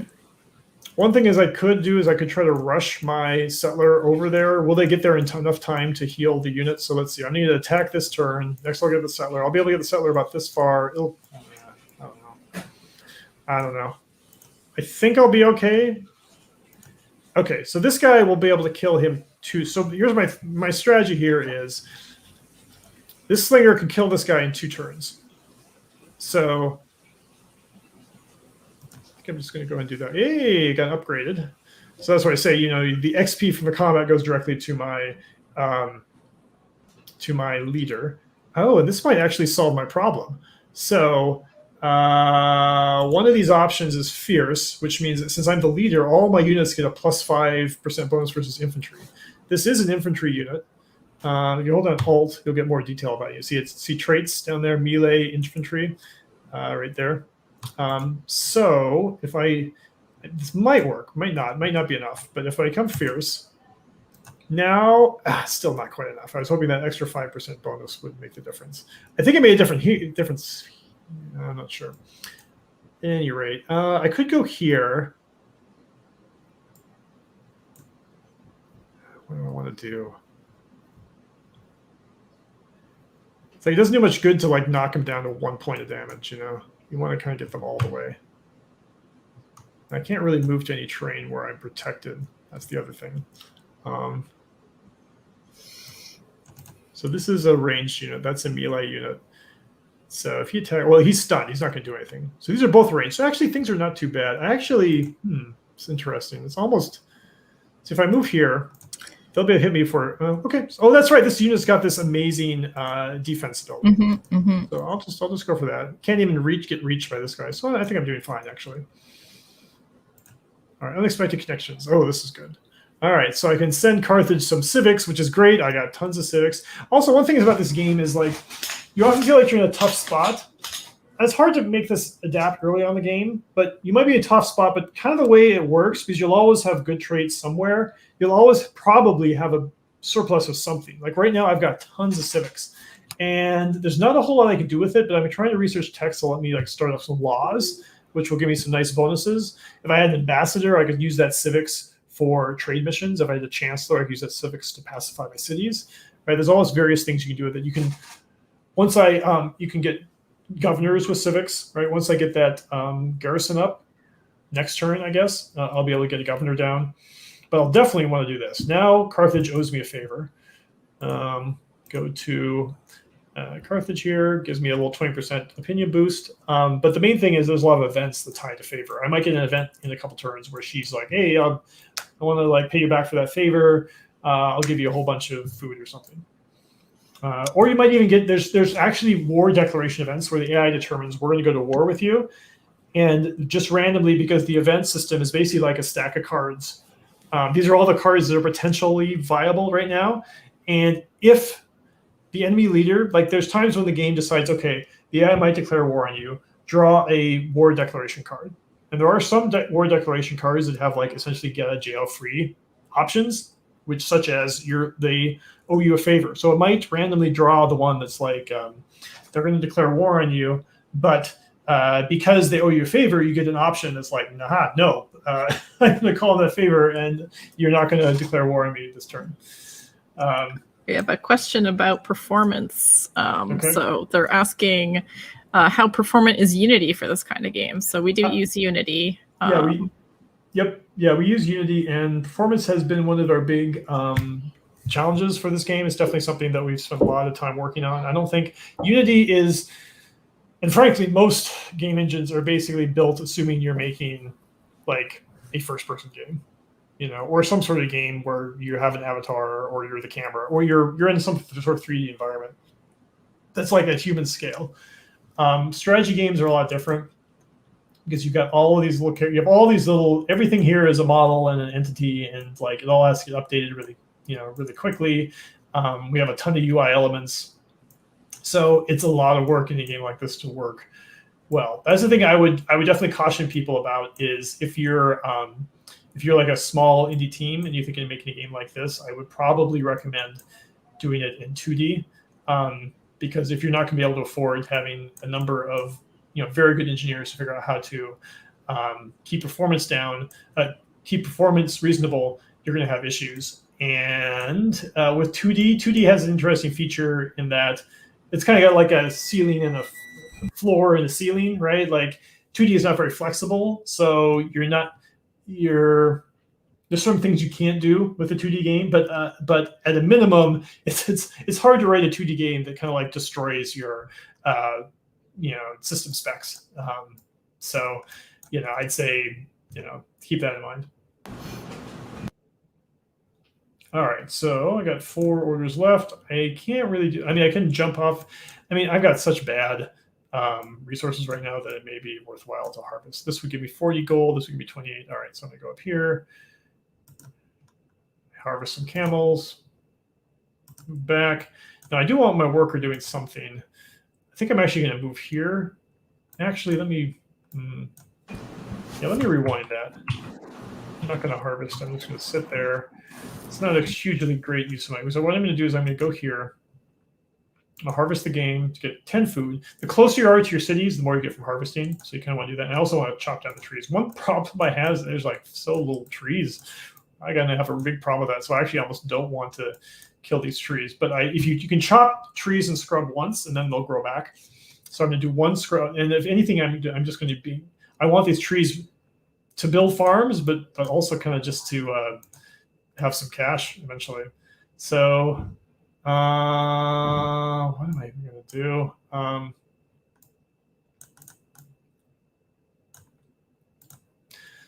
going to want to get this guy here to buy this tile, so I can build a mine there. But it might be better for me just to move here, just to build a mine right now, just so I can get some progress. I'm going to hold down the shift key, so probably be fine. But there, you can queue actions. So, for example, if I want to build a mine here next turn, if I right-click, since I'm out of orders, it'll do this automatically. But if I hold down the shift key, you can kind of force it. So hold on the shift key, right-click. See, there's that blue outline. That means next turn it's going to do this. And now it says I can click mine. So you see, like, this is my next move, build a mine there. Then I can also keep clicking too, and then build a farm there. So it's queuing up a set of actions. Move here, build a mine. Move here, build a farm. And you can right-click to delete them, or there's a cancel button or whatever. So. Yeah, I think a lot of people don't know that you can queue, so it's a good thing to point out. So at the moment, I'm just gonna. This just helps me remind me, so I don't have to worry about it next turn, because I should have enough. You know what? I'm actually gonna cancel that now. Oh, the settler. That's what I'm gonna be spending my orders on next turn. I'm trying to think ahead next turn, because I'm only gonna be fighting here, so I'm gonna want something else to spend my orders on. But I'm gonna get a settler next turn. I'm gonna be spending some time on that.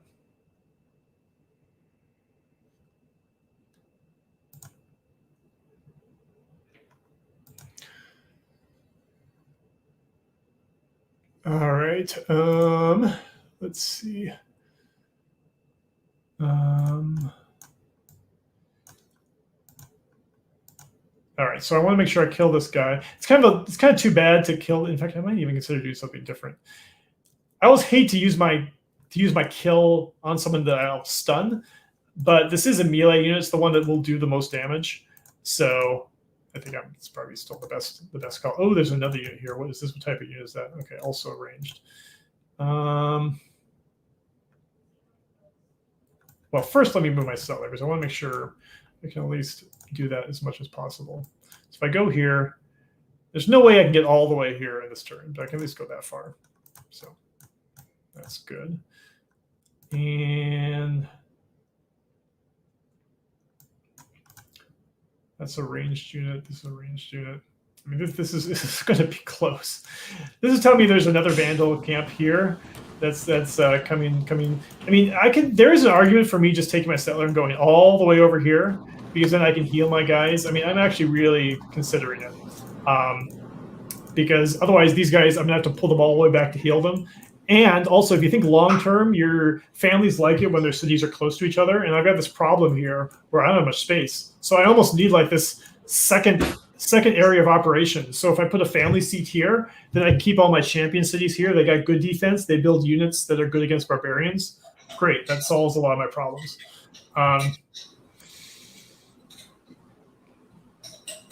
So, by the way, you can, as you know, guys, talking about 2D and Unity, you can do 2D and Unity. There's a lot of good 2D games that have been made in Unity.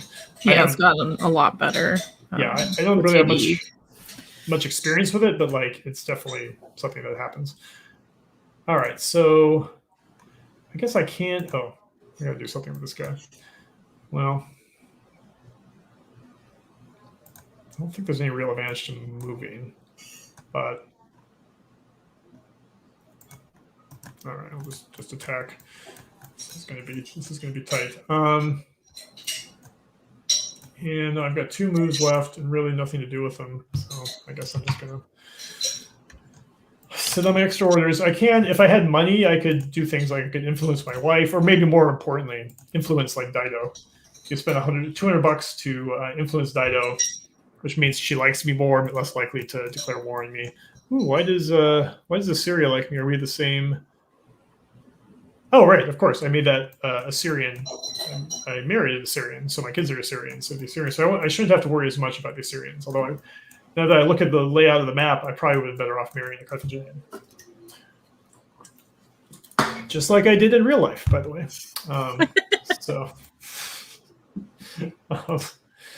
Right. So is it time for me to build the farmer? The nice thing about building farmer specialists is right now, as you can tell, I got a resource problem. But your core specialist, your farmer, your miner, your stonecutter, your lumber mill guy, what he's called, lumberjack. He's not called a lumberjack. What's he called? We should have called him a lumberjack. Let's show the. He's a woodcutter.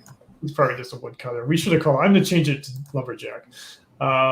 Is he called woodcutter? He's called a woodcutter. So boring. When you unlock the Canadian nation, they can have special lumberjack units. He's not even wearing plaid. I mean, what is this? So at any rate, just so you know, there's a whole lot of there's all the categories for all the stuff in the game. 2 of them I mentioned. Most of these are elements, so you're like, oh, the wonders, great, okay, fine, great. But there's 2 things here. One is concepts. This is the closest we'll get to giving you guys a manual.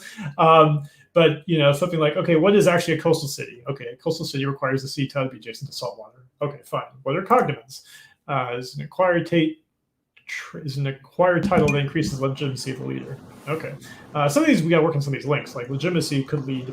Shout out to the female units. Thanks. Yeah. That's Brody. Brody suggested the female units. Yep. We're very glad we got more female units in the game. Yeah. And then here's the hints. When you load the game, there's all these just little like bite-sized hints of like, hey, hold down V to show your trade network. So I'd recommend, if you just want to take the time, just cruise through the hints. There's a lot of very useful stuff there, which is hard to know where to communicate that to people. But if you hold down V, so here's my trade network. So you can see Rome and Ravenna, are connected. And because it's connected, I get extra growth and I get less discontent. So good for me. A question from Potato. Why do rural specialists give the yields they do, but confused about the civics and research? Okay, so I had this concept at one point. Maybe this was a bad idea, but it was my idea. So it seems to work. It provides some sort of I remember where it comes from now. We at one point we kind of felt like the cities were bland, like they were all kind of the same. And you have because they work a lot different than Civ games, right? Like you don't place citizens on tiles. Right. Instead, you build improvements and your improvements just produce stuff. And a lot of that stuff goes into a global stockpile. So if your city produces a lot of food, it's like, hey, that's great. That's really interesting, but it doesn't actually really differentiate your city. What are the things that do differentiate your city? Your growth rate, your training rate, your civics, right? Your culture, things like that. And we had these 4 base specialists, the farmer, the miner, the stonecutter, and the woodcutter, lumberjack. And so I was like, okay, great. Farmer growth, right? That makes sense. Miner training, okay, that seems to make sense. Stonecutter, we can say civics, that you can squint your eyes, that kind of makes sense. So then it's like, okay, now, you know, you have a city with a lot of farms, a lot of farmers, that'll be your growth city. City with a lot of mines, a lot of miners, that'll be your training city. You'll build units faster there. Like, hey, this is kind of interesting. And then it's kind of like a lot of times in game design, you have this thing where it's good to have symmetry. So it's like, okay, all 4 of your base guys should produce something. And it's like, well, what should woodcutters produce? Could do culture, but you kind of want culture to be a little more distinctive. So I was just like, well, let's just do research. You know, maybe that makes sense. It's like paper or something, right? I don't know. Best I could come up with. So that's kind of where that idea came from. And they all produce research because it's just this general across the board thing of like specialists are good. It's kind of developing your society. Like that's where your innovations come from. It's by having people who are not just, you know, base citizens. They're people who are actually doing things. And then there's a question about embarking and tile moving for, oops, that's the wrong click. There they go. Is there something about embarking and tile moving for units? That might be a boat question. Right. So yeah, water transport works a lot different in this game than others. If you have water that's in your territory like this, you can just move through that for free, and you can basically extend that type of a range with ships. So if I had a ship here, I could anchor that ship, and I would get these tiles within the radius, and then I could have a unit move all the way from here to here just by water. So and when you eat your first bireme, there's a tutorial that comes up that is animated and will explain. Yep, absolutely. All right, so I've been kind of puzzled over here. I mean, I just can't afford anything, so that's why I think I should just build a farmer. I know I want to do it anyway, so I will just get it done. And here, hopefully, no more vandals will show up. It's going to be 6. Did you want to stop at 6, or do you want to go until we can go until 7? Yeah, we can't go. We can't go until 7, but yeah, I can go for a little longer. Let's see here. So here's a good example of tough choices. These are all super good, important texts. Ambassador would be great because I really need to start. If I had ambassador, I can start doing trade missions. You got to think about what's your problem when you're playing this game. Like obviously, lumber mills, forestry is almost always like a right choice, but I don't really even have many forests. Pasture is obviously a great one too, but I don't really have horses. So in this case, and I have the tech that does shrines. So if I need culture, I can use the shrines for that. So I don't necessarily need the Odeon. And you guys can't hear me, so I don't need the music. So I think I'm going to go for ambassador because if I get an ambassador, first off, I get a character who improves my can improve my opinion with foreigners, gives me some extra civics, some extra growth, but most importantly, it lets me do this, the trade mission. So I can keep setting. It costs civics, which I got plenty of. I can keep sending them on a trade mission each turn, which will boost my opinion, get these guys out of upset and get them into cautious with me, which could avoid a war, which would make a huge difference. All right, so now here's the question. All right, let me do this. Who do I want to stun? So I can use this guy to kill that person. If I move here, I'm going to move here. See, if you notice, so as I move my mouse around, you see that if I'm here, I'll do 4 points of damage. If I'm here, I'll do 5 points. So it gives you a little combat preview. So I'm going to go here, do half the damage. And now my units are actually safe this turn, unless someone comes off screen, because this guy's going to be stunned, and this guy can't reach me. So that helps. I'm going to keep moving my settler because, well, just because. I've got the orders to spend. My scout can keep sitting on that tile there. This is costing me. The fact that I'm not scouting, I'm not getting ruins, I'm not getting legitimacy from discovering landmarks. I'm not learning about my surroundings. So like it's bad that that's happening, but like I have a major problem that I have to deal with, which is there's not much territory. So I have to bend all of my strategy towards getting a city here and getting these other Vandal camps, wherever they are. There might just be 2 or 3, but it's important. Plus this is in the corner here, so it's actually kind of a good spot to have. It'll be easy to defend. All right, so I'm gonna move my settler here. Give me 1 order, which, I should have done my these first. All right, so my wife wants to become intelligent, which would be great. She'd become a governor. of that city. Don't got funds for that. But I just don't got the money, so she's going to be upset with me. See that little thing in the corner there? That tells me that she is upset with me. She is none too pleased. All right, slavery or freedom? Let me just go open the law screen for you guys. So, originally we had something more like civics in Civ 4, but we found it would be more interesting if all the choices were, kind of like dichotomies. You make these really clear things that are in opposition to each other, like monotheism or polytheism. Divine rule or legal code, slavery or freedom. I don't really need more orders right now, so I'm just going to go for freedom. Give myself some science. And to aristocracy, and I think that's it. Oh, I got a scout, can't do anything. If I had if I had 3 orders, I could move and harvest, but I don't. So I don't trust the Carthaginians.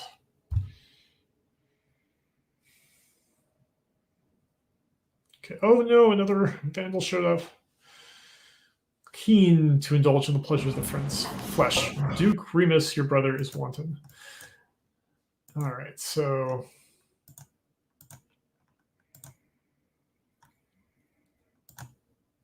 I wish it was enough to kill them. That would have made a huge difference. They're healing too. This is another issue. We'll develop an outpost in the other. That will stick another unit out. You know what? Maybe I should just. I've got the settler coming. Yeah. You know what? I need to back up all the way to last turn. Because here's the issue. They're going to stick another unit. I'm not going to be able to get the city down. I should have focused on that thing. So let me do this. I'm going to rewind to the beginning of the turn. Rewind to the last turn. And now what I'm going to do instead is now I'm going to focus on killing this guy, which is definitely doable. If I get close enough, I'll just be 1 short. That's frustrating. Seems like I'm just 1 short of everything. Well, if I hit him with this guy at least. Is this where I was last turn? No, I think I...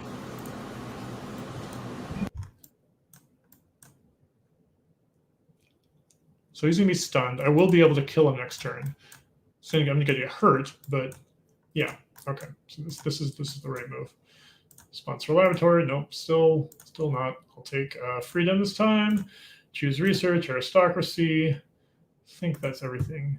Now I have an extra order actually, which is interesting, but I can't really. Still can't really do anything with it. So,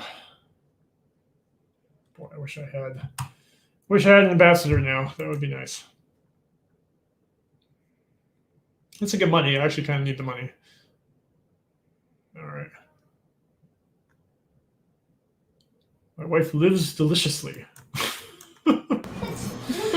Interesting way to frame it. So I'm going to actually attack from here because I think I can get my settler here and found, which will help protect this. This is all like a this is like a Rube Goldberg machine to get the city into place and save this guy. This is kind of the level you have to play at the grade. So what I'm going to be doing here is attack with this guy, kill here. Ooh, clear the camp. Got this event, so I can become exotic, which is a nice one because it's not considered a strength. It's just kind of neutral, so it gives me some extra boost my charisma. Hurts my legitimacy. I need money so much. I'm just going to go for the money. Now I can found my city, and to put exactly on my warrior so he's protected. Champion seat. And now I see my situation. Promise the explorer. Let me call this. Happen. And there's another vandal camp south of me, so at least I'll get 2 cities in here. So it's a rough spot, but I used to like to think that the minimum number of cities. I've won games where I've been able to get to just a minimum of 6 cities with the idea you get 2 cities for each. So I got to 5 because currently the Vandals are still not at war with anyone but me. So I should be able to get that city. This is probably a good stopping point. since I got the city down. I'm not sure where I'm going to get the rest, but I'm not working on a settler. Well, I couldn't even afford one. Maybe I should have taken that free settler. Now that I think of it, because All right. things are so tight. At least I'll have a farmer out, get some more growth next turn. I'll start a settler. The thing is, I don't want to have this scout. I need the scout to do something. So I maybe should have been building a scout with Ravenna. You got to think ahead. You got to think a number of turns ahead to figure out where this is going to go. Okay. All right. Well, anyway, this is a real tough one. I'm not sure if I'll play this one out, but I will save it, and maybe we will stream some of this another day. So I will save this as Rome stream.